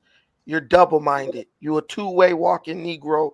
That's why you're not going forward. Bro, you're screaming benign neglect, which is the polar opposite, an opposing idea to do for self.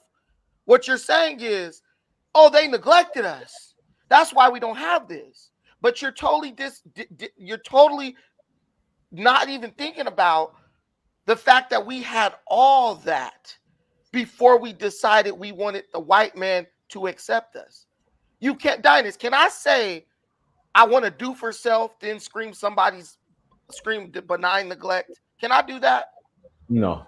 Because benign neglect means someone's not doing anything for you. What benign neglect is this? We're going to leave them Negroes alone, and we're not going to touch them or mess with nothing they're doing.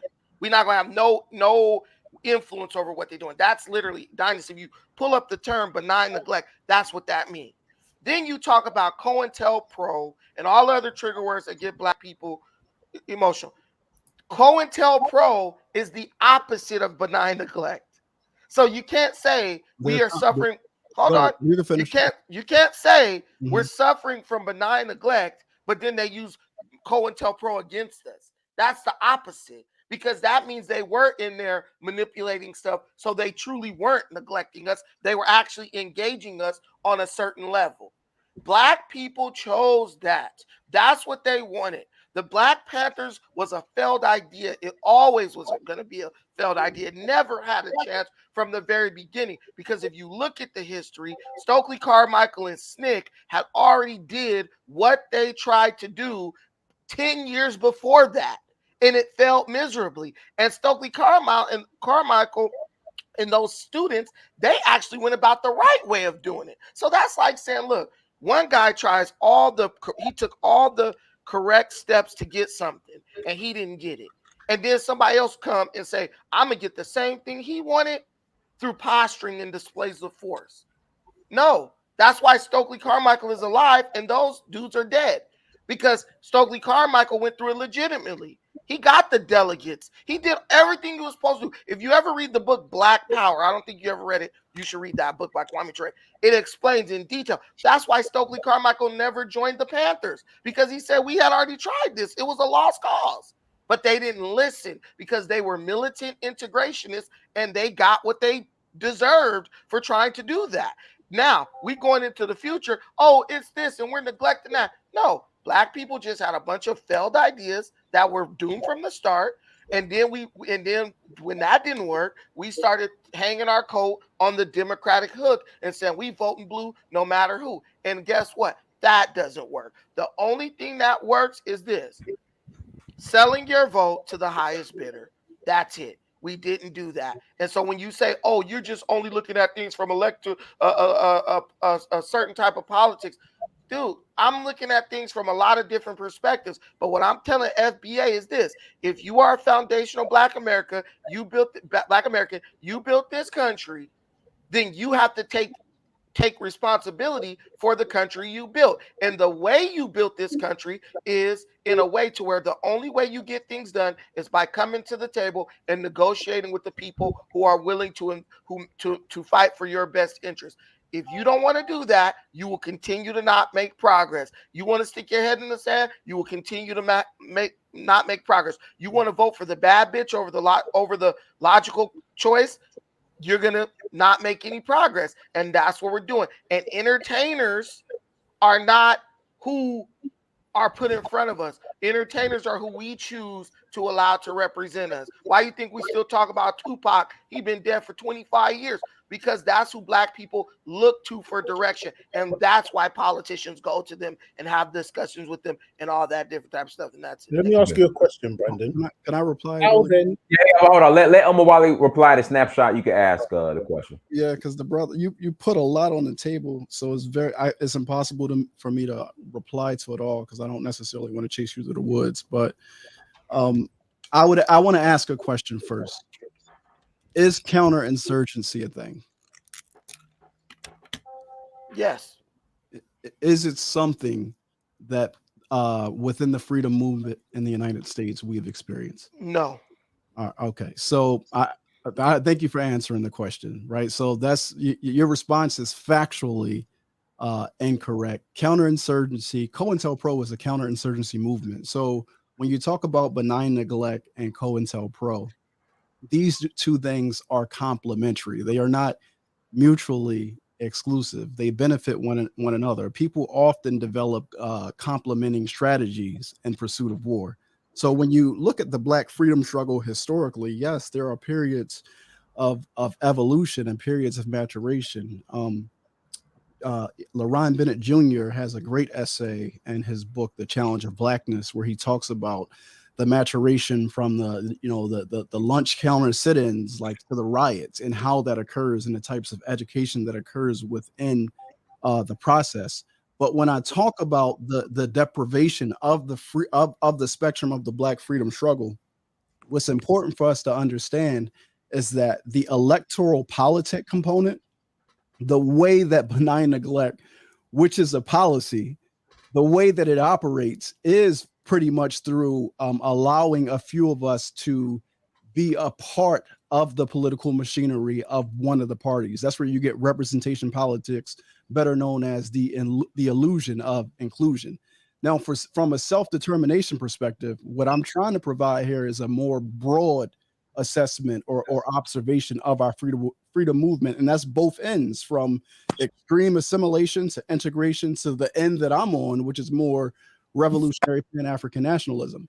But the importance of this, when you talk about self-determination, there's a level of education that has to occur. I put out an entire documentary called The Un-American Dilemma, and I'm not trying to plug it, but what I'm trying to state here is the whole purpose of that. It was a political education project that was meant to provide Black people with the necessary historical facts for them to arrive at the conclusion or arrive at a point of disillusionment with electoral politics in terms of its ability to meet our political needs, so that we would then move in a different direction, right? Because thought precedes behavior.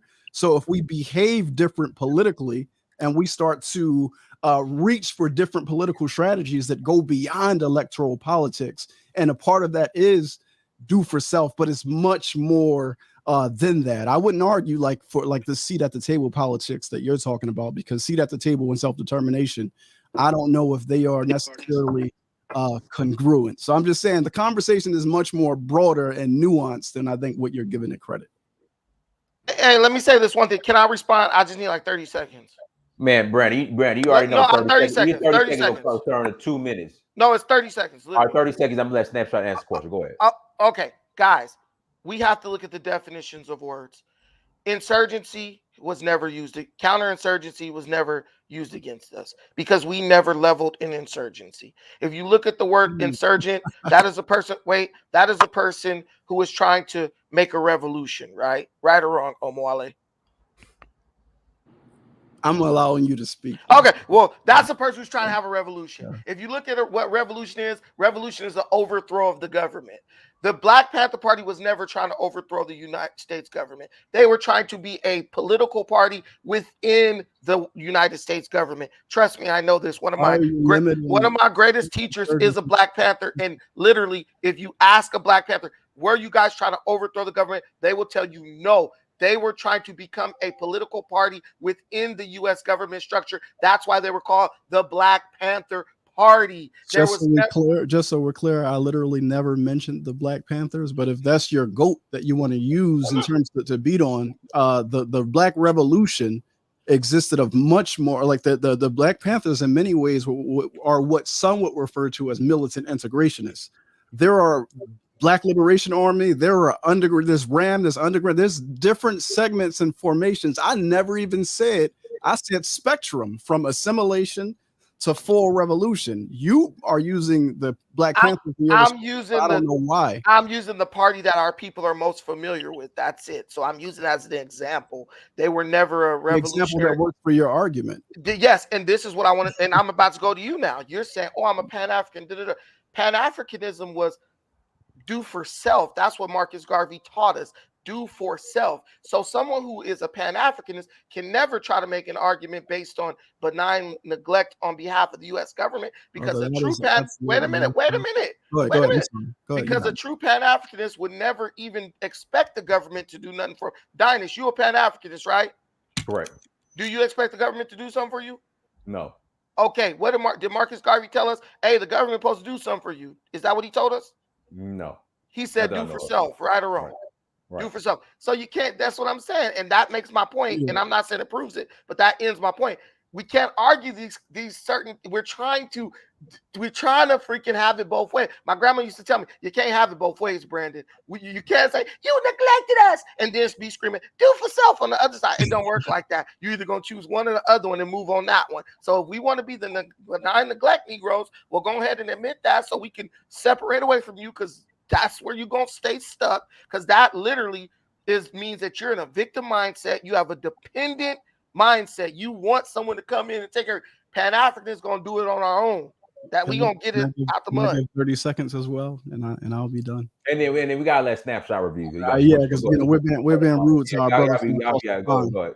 I'm sorry, brother. This is it for me. I'll just say this. I don't want to insert any confusion into the discussion, but it's important for folks to understand that Pan-Africanism is an umbrella term. It's a broad umbrella or broad tent with lots of different political objectives that exist under it, and a lot of them are not in agreement. I think that all of us up here would say that, and we're Pan-Africanists, but under that umbrella, there's always been a colonial project. There's always been a neo-colonial project. There's always been a capitalist project. There's always been a socialist project, and there's always been a nationalist project. And as of late, there's even a queer project under the umbrella of Pan-Africanism, where our line is under what folks refer to as the nationalist project. So I would call myself a Pan-African nationalist.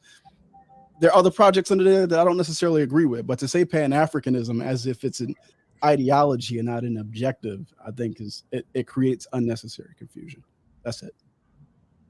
All right, go ahead. Snapshot reviews.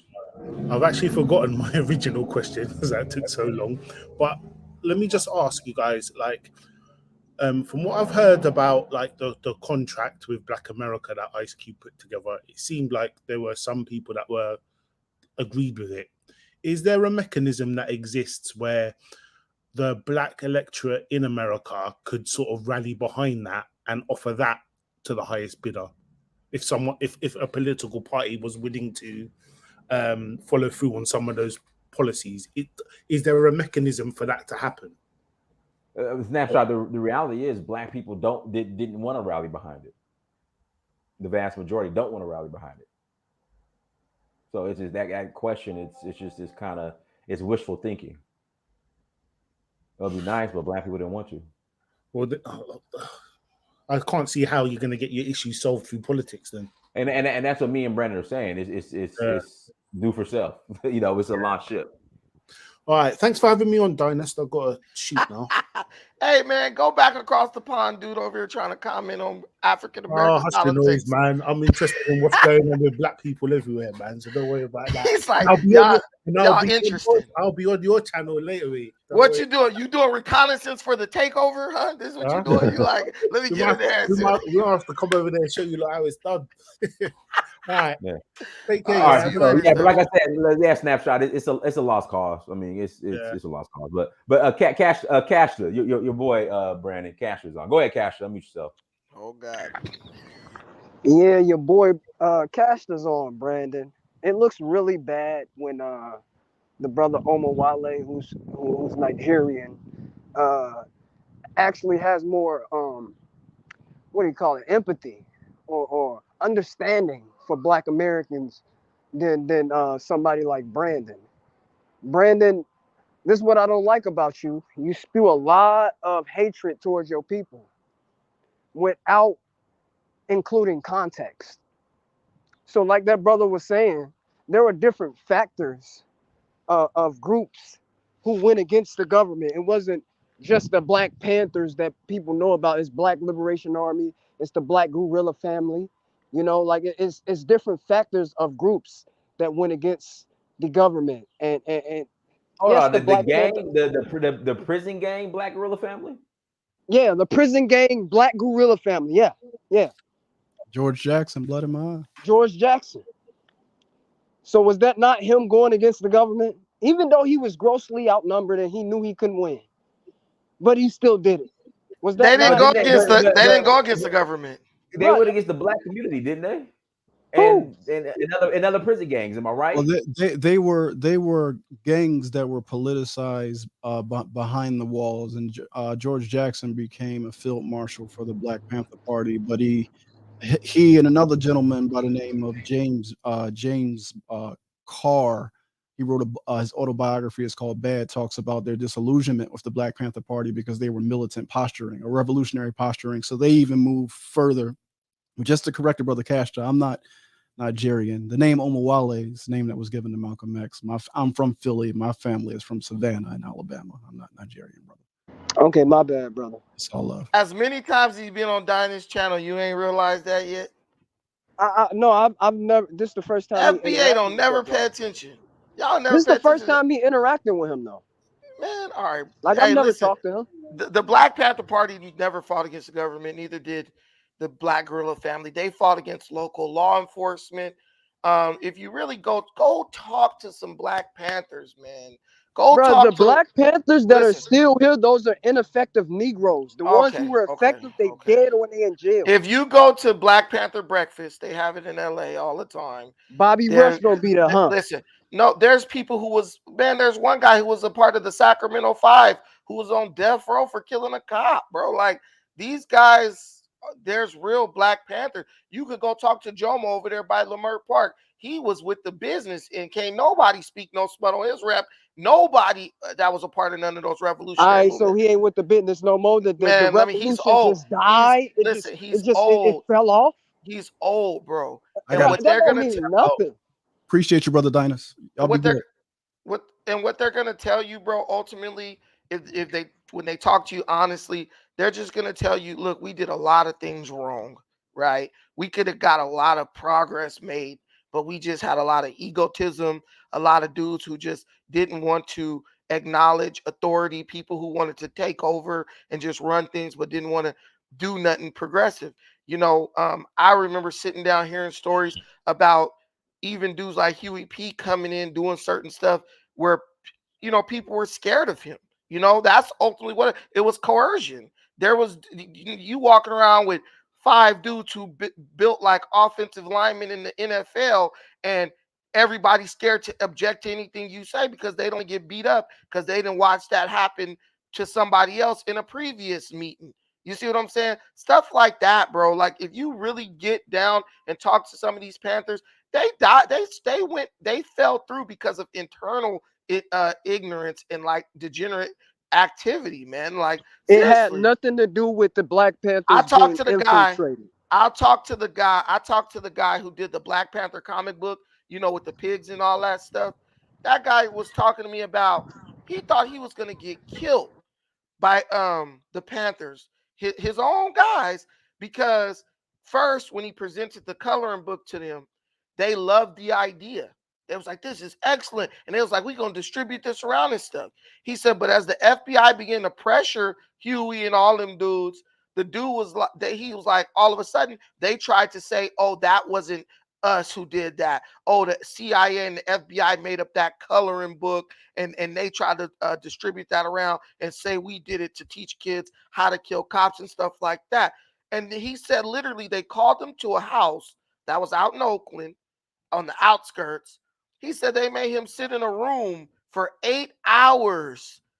8 hours. They were like, bring the originals of the coloring book, had him sitting in this room for 8 hours. They tried to send 3 different women into the room with him to have sex with him. And he said, but he didn't do it. He said, because he already knew how this went, because he had saw it happen. To what? To have sex with him. Oh God! No, but listen. But he said he didn't mess with him because he had already saw them do that to somebody else, where they was in there doing it to a woman, and they walked in and smoked the dude. These dudes were not these people you guys want to worship them as.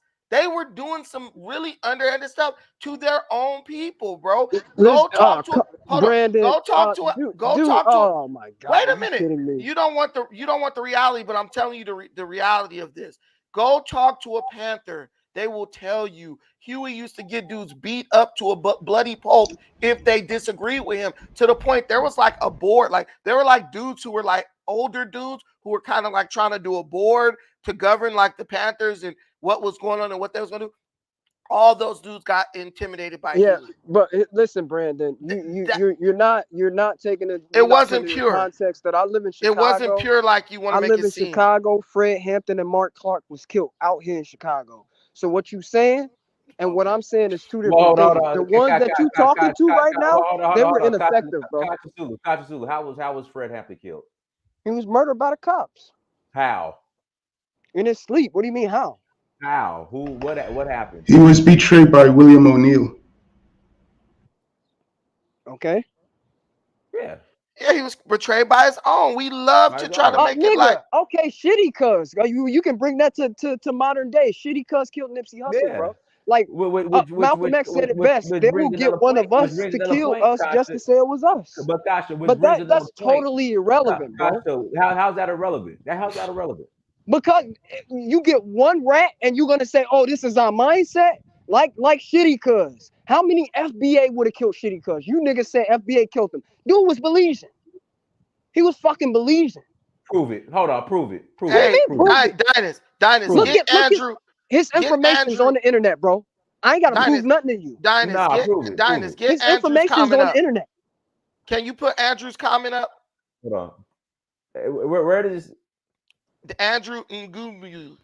Hey, now I never even read nothing or saw nothing, but I didn't even know nothing about Ta-Nehisi Coates' father. I barely just found out about Ta-Nehisi Coates when he went in front of Congress and was looking stupid. How is it that my story is confirmed by what Ta-Nehisi Coates' father said, and I got that from a real Panther? Ta-Nehisi Coates. His father. Okay. His son is a Sambo. Why would I listen to his father? Costa, you can't. His son is a Sambo. Why would I listen to his daddy? Can you listen to me for 1 second?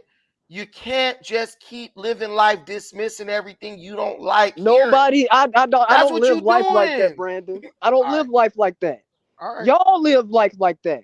Whenever I talk about science on these panels, you niggas chuckle. No, Kasha, you talk about weed. You come in here. I agree with you on the science. To weed, you come in here to defend bad. Why you say nigga? Check it out, bro. There's a science to weed. There's a science to the alcohol, y'all. Okay. Yeah. Okay. So there's no such thing as crossbreeding two different subspecies. There's no such thing as doing that. All of a sudden, science don't exist when it comes to weed, but it exists when it comes to everything else. That doesn't make sense.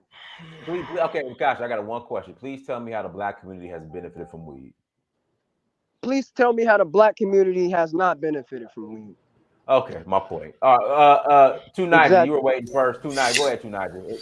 Yeah, thanks for having me. I can't believe that guy is talking about science in terms of weed. There are people going to space. Another ignorant science. Negro What is that don't know wrong about with science. you?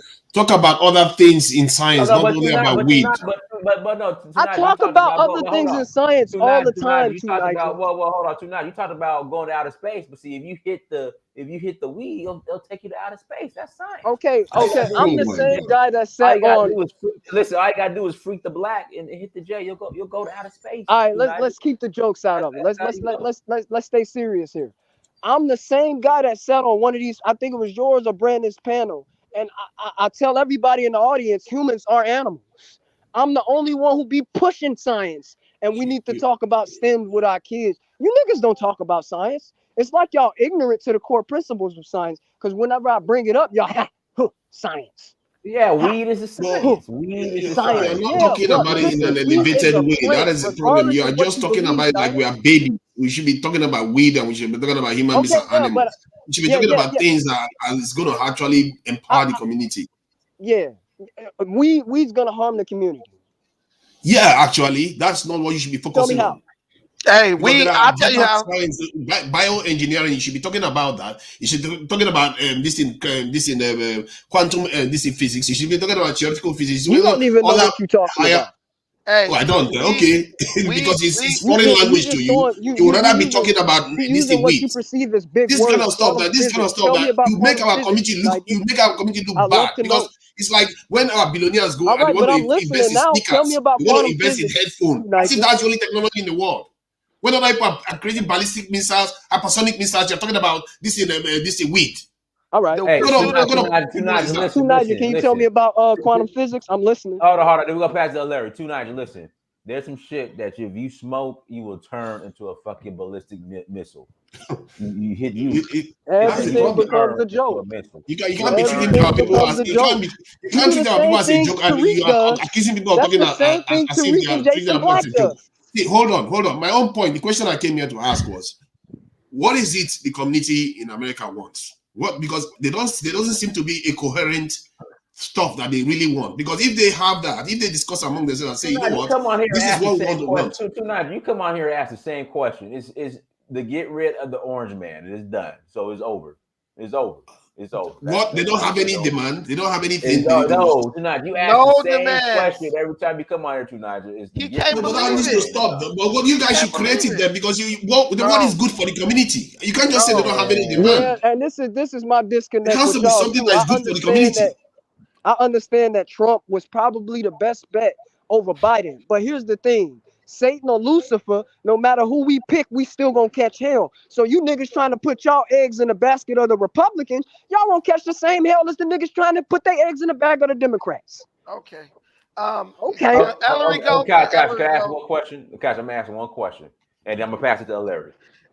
Are we better off now under Biden than we were under Trump? Come on, bro. Shit, no. Okay. So in a discussion. Go ahead, Larry. Go ahead. Go ahead. Thanks very much. I'm not going to take up too much of your time. There were two things I wanted to mention. Earlier, you were talking about politicians and how they would try and pacify the Black Americans by going to the rappers and whatnot. I was just going to say the same thing happened in the UK. A couple of years ago, we had a guy called Jeremy Corbyn, who was leader of the Labour Party. And when the general elections were taking place, a lot of grime artists or drill artists, UK drill artists, were actually supporting him. You had people like Stormzy.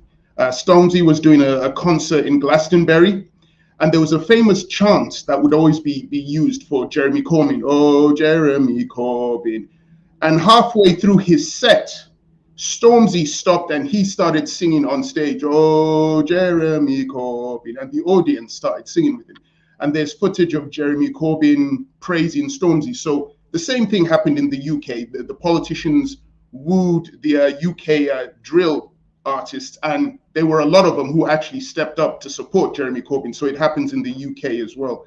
And the final thing that I wanted to ask you and Brandon and anybody else here, because I've heard you guys talk about reparations and you've talked about California, the task force, what they're doing.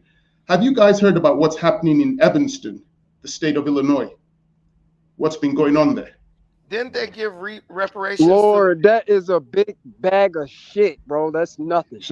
So basically, can I show you guys about it? Just a bit about it. I'm just gonna share my screen just to show you guys a little bit. They're basically giving housing vouchers. They're giving housing vouchers to qualified applicants, Black applicants. Costa is from Illinois. I'm in Chicago right now as we speak. So here is so I'm on the City of Evanston government website, and this is the discussion of the Evanston local reparations. Now, to get an idea about it, because after the passage of Resolution 58R91, commitment to end structural racism and achieve racial equality, they have taken the action to address this through this program. So what exactly is this program? And it goes here, this city's reparation program focused on housing. So this is how they're going to be trying to help. They're going to help. I'll just read this part. I won't take up too long. The Equity and Empowerment Commission held community meetings to solicit feedback from community members on what reparations would look like for the city of Evanston. Affordable housing and economic development were the top priorities identified during those meetings. A report was submitted to the City Council for consideration and was the basis for Resolution 126R19, establishing the City of Evanston Reparations Fund and the Reparations Subcommittee. Reparations and any process for restorative relief must connect between the harm imposed and the city. The strongest case for reparations by the City of Evanston is in the area of housing, where there is sufficient evidence showing the city's part in housing discrimination as a result of early city zoning ordinances, places between 1919 and 1969, when the city banned housing discrimination. So they also talk about how they're going to be getting the money from to go through with this. And they were talking about marijuana. They'll be taxing it. It says so here. How much money has the city dedicated to local reparations? The council adopted resolution. Where is it?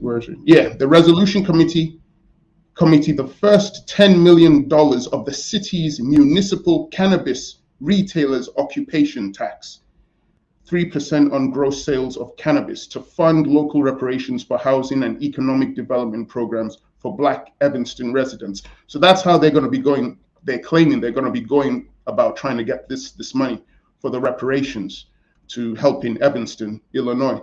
So, I mean, I'm not here to push this as the best thing or say it's the worst thing. I'm just saying that it seems that there are Black Americans in other parts of America who started doing something else. Whether this will be successful in helping them, I don't know. But I was just curious if you guys knew about it and if you thought it was good, bad, or an absolute waste of time, or that's a waste of time. It's a big bag of nothing. Hey, hold on. Cash is in Chicago, so let him respond. Go ahead, Cash.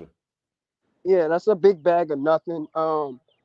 For Evanston to offer that, it's a slap in the face to Black people, and I think they were trying to get Danny Glover to be like the front person for that shit or something like that. But the greatest hit we took as a Black community in the Chicagoland area was the neighborhood Bronzeville. We used to run that neighborhood, and in fact, the lottery that everybody goes to buy every goddamn day today, the lottery started right there in Bronzeville with Black people. So the greatest reparations they can give in this metropolitan area, because Evanston is included in that metropolitan area, the greatest reparation they can give is that neighborhood back, and also some cash payments too. The idea of housing and stuff, it really doesn't, it's really like the context is missing, because when you're dealing with gentrification, what does it matter if they open up some housing vouchers for a couple of Black people? Okay, they put 30 Black people. I live in Long Beach. They got these big ass high-rise buildings down here on Ocean that they done built up. You got like 500 units. They say, oh, at least 10% has to be low income. Okay, so that's what they're doing. Because they do it here in Atlanta too. Like they'll build these high, right, and they'll allocate like 10%. Yeah. But usually the 10% is like for single women, single mothers, and older people. Okay, and out here, it's not even, because you remember we owe equality. So all they do is, man, I kid you not, the mayor of Long Beach will send out emails to white people who qualify for low income, like 6 months before the project even start, and be like, yo, this building is going to be built here. Here's the list to get on the low income list for this apartment. They literally break these lists up per apartments. It's not just one list for everybody. It's per building. They have a different list. And so whoever knows about it first is the one who's going to get selected. So who do you think they going to tell about it first? The people closest to them. Oh, my son had a baby by this chicken. She ain't got no job. Let's get her. So when you go down there, you can tell the people who are on low income just by looking at them. And sometimes there's a Black person down there, but it's not really fixing any problems. It's like putting a speck of pepper in a bowl of milk. It is just, they're getting the desired effect that they want. But ultimately, when we talk about this stuff, reparations, all this, Dynas, I'm telling you, even with Omawale, no offense to him, but Dynas, it's just like what we've been seeing on these panels for so many days. It's the same arguments repackaged, and they're trying to deliver it to you, making you think it's something new.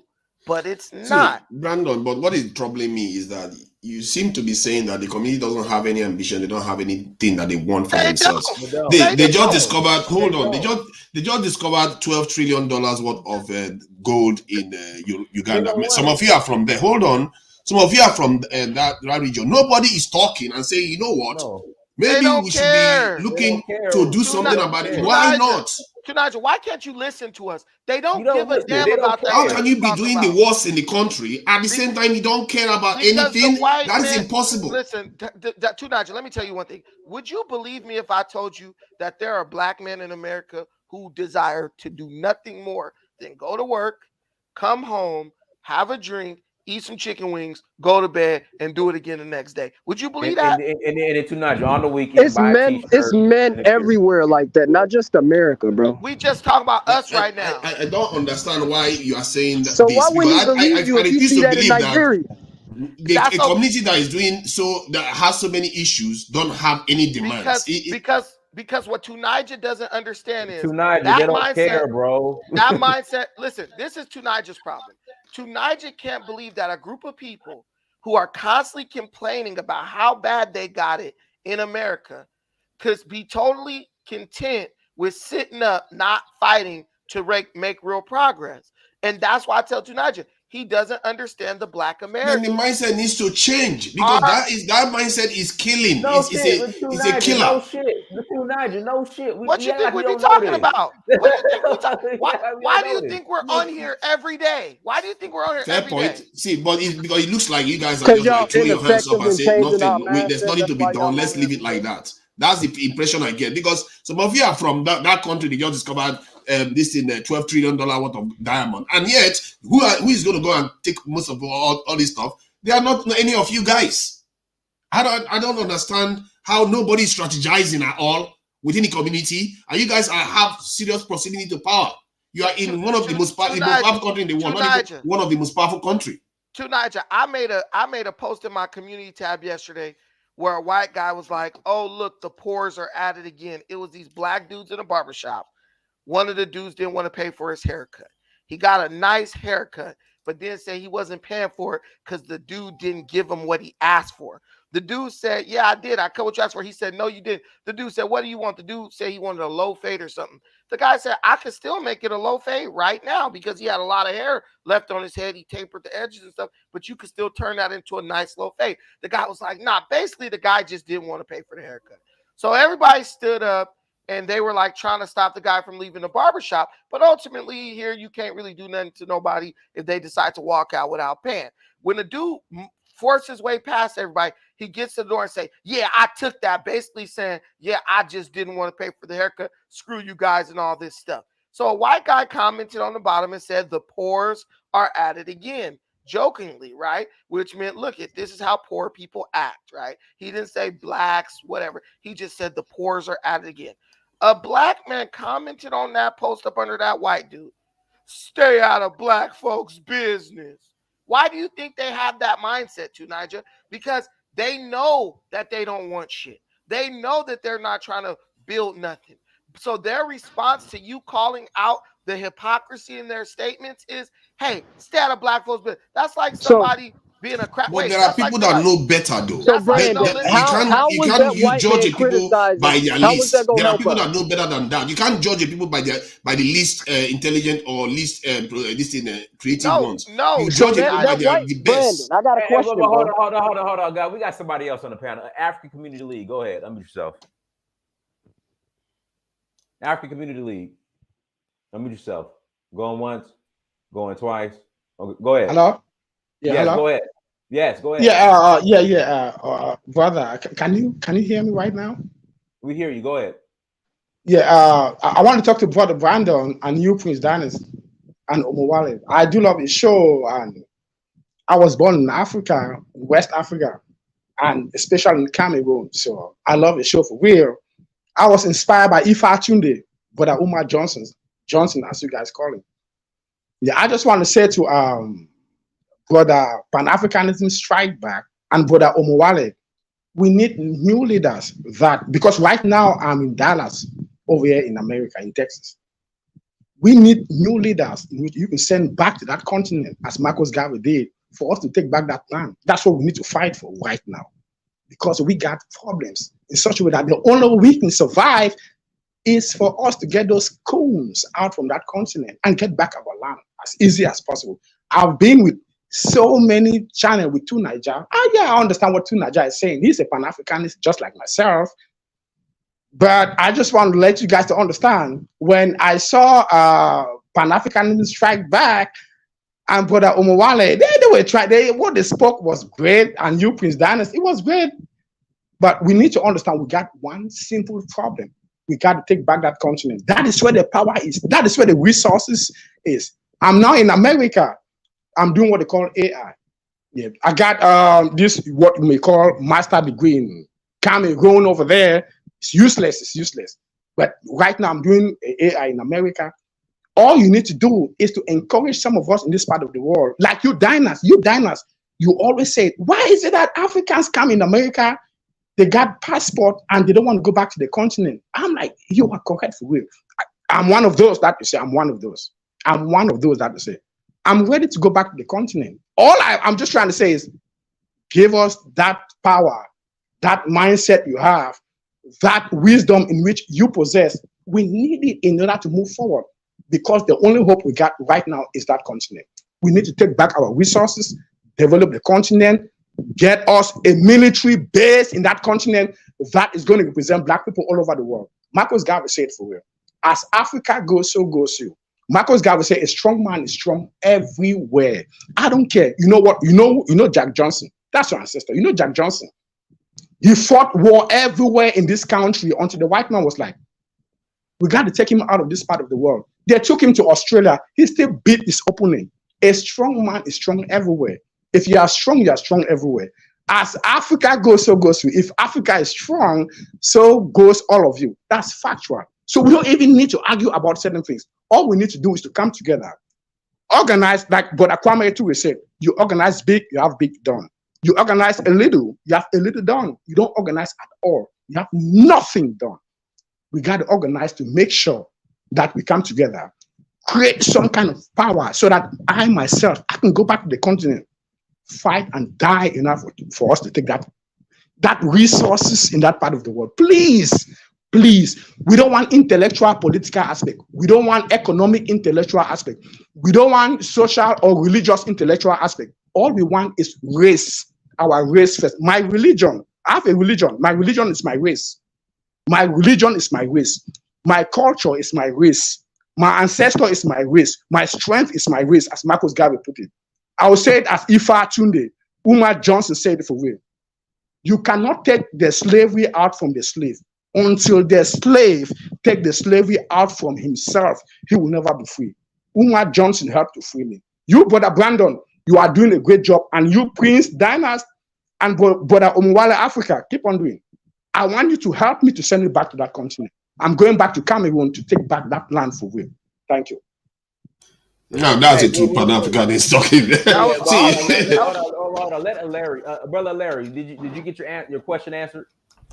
Yes, I just wanted to know what basically Black Americans thought about Evanston's reparations. And the reason I didn't say much about the Pan-African stuff is because I'm not a Pan-African. I don't despise them, but I'm not Pan-African. So that's why I haven't said anything about that. But I was surprised that, I wasn't surprised you didn't really have that much support for Marcel Dixon. I don't know, but I think that maybe the Black Americans can achieve power in their country through FBA, and from there maybe they can then build bridges with the rest of the world, the continent of Africa. Maybe that's wishful thinking, because you guys don't really think very wishful. Yeah, you think, see, and that's and let me tell you something. You got Ellery, and I'll direct this at you. You guys are looking at the internet thinking that shit is really real, and it's not. Like, no Black person in America even knows what FBA is. So when you say, oh, maybe you could achieve power through FBA, okay, name me one talking point outside of reparations that FBA has on the internet. Punish the cops. Ellery, can you name punish race soldiers? Okay. The other thing I was going to say is the one I've heard Dinah say a lot. African immigrants are trying to suppress them from achieving the revolution. That's it. Right. That's what I'm saying. So when we say, oh, you could get power through FBA, we got to understand that FBA is something that is literally designed to never move forward. and it was designed by the person who created it, which is Tariq Nasheed. He made FBA his personal fan club, so they take orders from him. Why do you, the Dynast, when people donated almost $2 million to Tariq for that museum, that was less than 1/100% of Black people in America. But if that amount of Black people could gather up $2 million within a month or two, could you imagine what we could do if we really wanted to on a larger scale? Right. I tell people all the time, Black people could put $5 a piece and buy any Forbes 500 company right up from under white folks. Look at the Seminole tribe over in Florida. They just bought the Hard Rock Hotel, casinos, and all connected businesses for $900 million. They were also given reparations. Listen, bro. Listen to what I'm just telling you. And not the Black Seminoles, the Mongolian Seminoles. Costa, stop with the emotional bullshit. How's that emotional, Brandon? Can you please explain to me how is that emotional? It's emotional. It's emotional because so-called Black America has $12 trillion. We have no problem giving that money to Mercedes, Louis Vuitton, Gucci. Without reparations. Without reparations, we could buy a company worth 10 times that. 10 times that. Okay, let me. But what is stopping you from doing these things? If you say you know that this is a problem, if you know that this is a problem, what is stopping you from doing these things? Because hold on, you guys have so many advantages, and you're not taking advantage of it from doing it is white folks ain't gonna let us do it. That's what's stopping us from doing it. Bullshit. Brandon, you talking out the side of your neck. You guys got all that money up and went to. Hold on. Listen. Let me get this out. And I'm gonna shut up, bro. I've been quiet. You have a lot of advantages. You don't see it. All that money. If you gather all that money and come to white folks, they're gonna look at your ass like you goofy. Okay, why would they give you a Fortune 500 company and give you all that power to overtake them? Keisha, let me use this as an example. Now, to Niger, I don't ever want you to ask this question again because I'm about to explain it to you. The reason why we don't make progress or do these type of things that seem so simple is because there is a segment of white America and Black America that benefit from people who think like Costa, and they make money off of that. Do you think they make money off people that think like you? You said you was gonna let me talk. I'll let you talk. I'll give you an example. Think of a guy like Benjamin Crump. Benjamin Crump makes millions and millions of dollars off of Black tragedy. Do you think he really wants to stop police from killing Black people? To Niger, do you really think he wants to stop police from shooting Black folks? Of course, it might make money, but it doesn't matter. The ones that want to make bigger money will do something else. Why? He's not the Black leader. He's not the Black leader. I don't know why you're making him. Yes. Not, but this is Brandon and his false equivalence. Hold on, guys. Hold on. Tunaja, I ask you a simple ass question. If this guy makes millions and millions of dollars every time a Black person gets shot by a cop, do you think he wants to stop Black people from getting shot by cops? I don't know. I don't know why he does what he does. No, my answer is no. I don't understand. Wait. I don't think he wants to see Black people get shot, except he becomes cynical. So, Tunaja, when you ask why Black people don't do the obvious things, understand that you and people like Costa are part of the problem. Because it's us. Hold on. I said you're part of the problem. And because why? Because if I ask that question of Dynast, if I ask that question of African Community League, if I ask Tendaji, if I ask any real Black person, they will tell you straight up, Benjamin Crump loves when Black folks get shot by the cops because he makes a profit off of that. That's what people who put their money over their community do all the time. It's like saying that homeless charity. It's like saying homeless charity wants people to be homeless.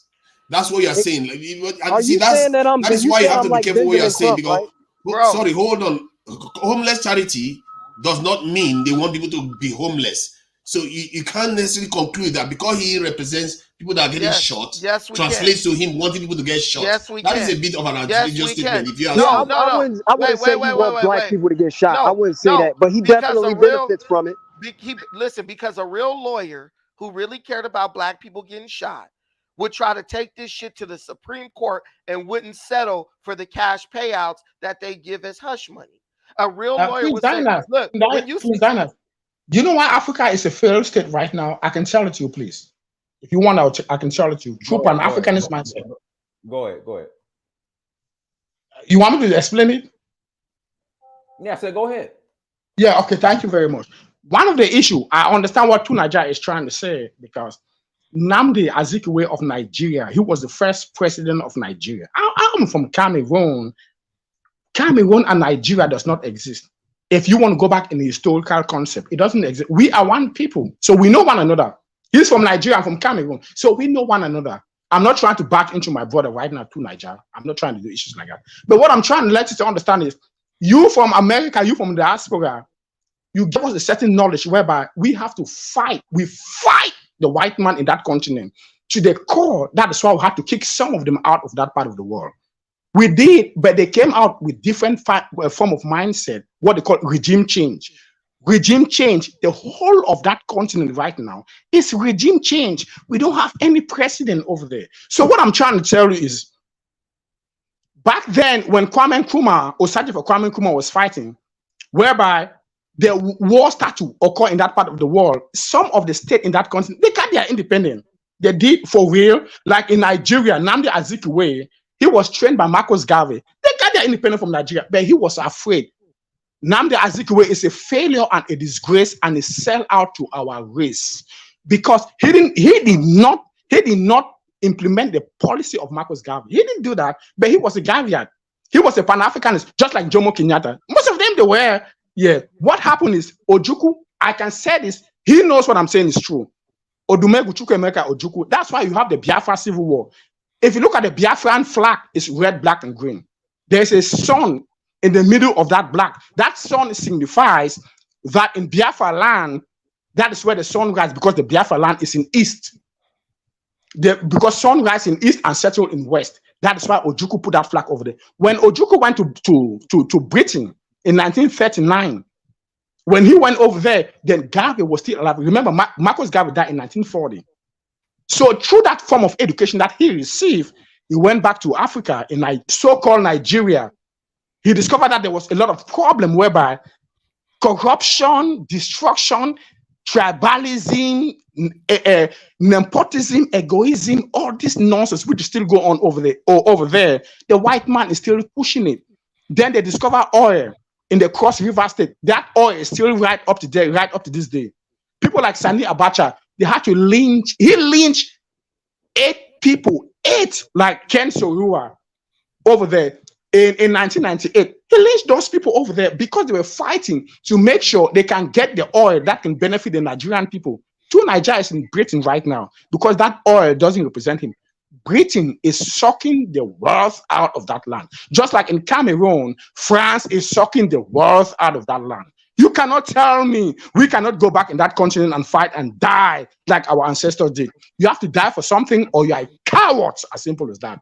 You have to die for something or you are a coward. So what is going to happen is, we have to make sure an African get back what deserves to us and make sure we take it for life and for all. That's it. Okay, I appreciate it. Hey, this is what we'll do. Hold on, Brandon, we're gonna close out. Brandon, just go ahead and close this out. Wait, can I just leave one last statement? Okay, go ahead, Larry. He said we should die for something. Yep, I'll die for something. I'll die for my family. That's it. I'm not going to be dying for some mythical revolution. This is reality. This is real life. Right. That's all I have to say. Right? Yeah. No, you won't.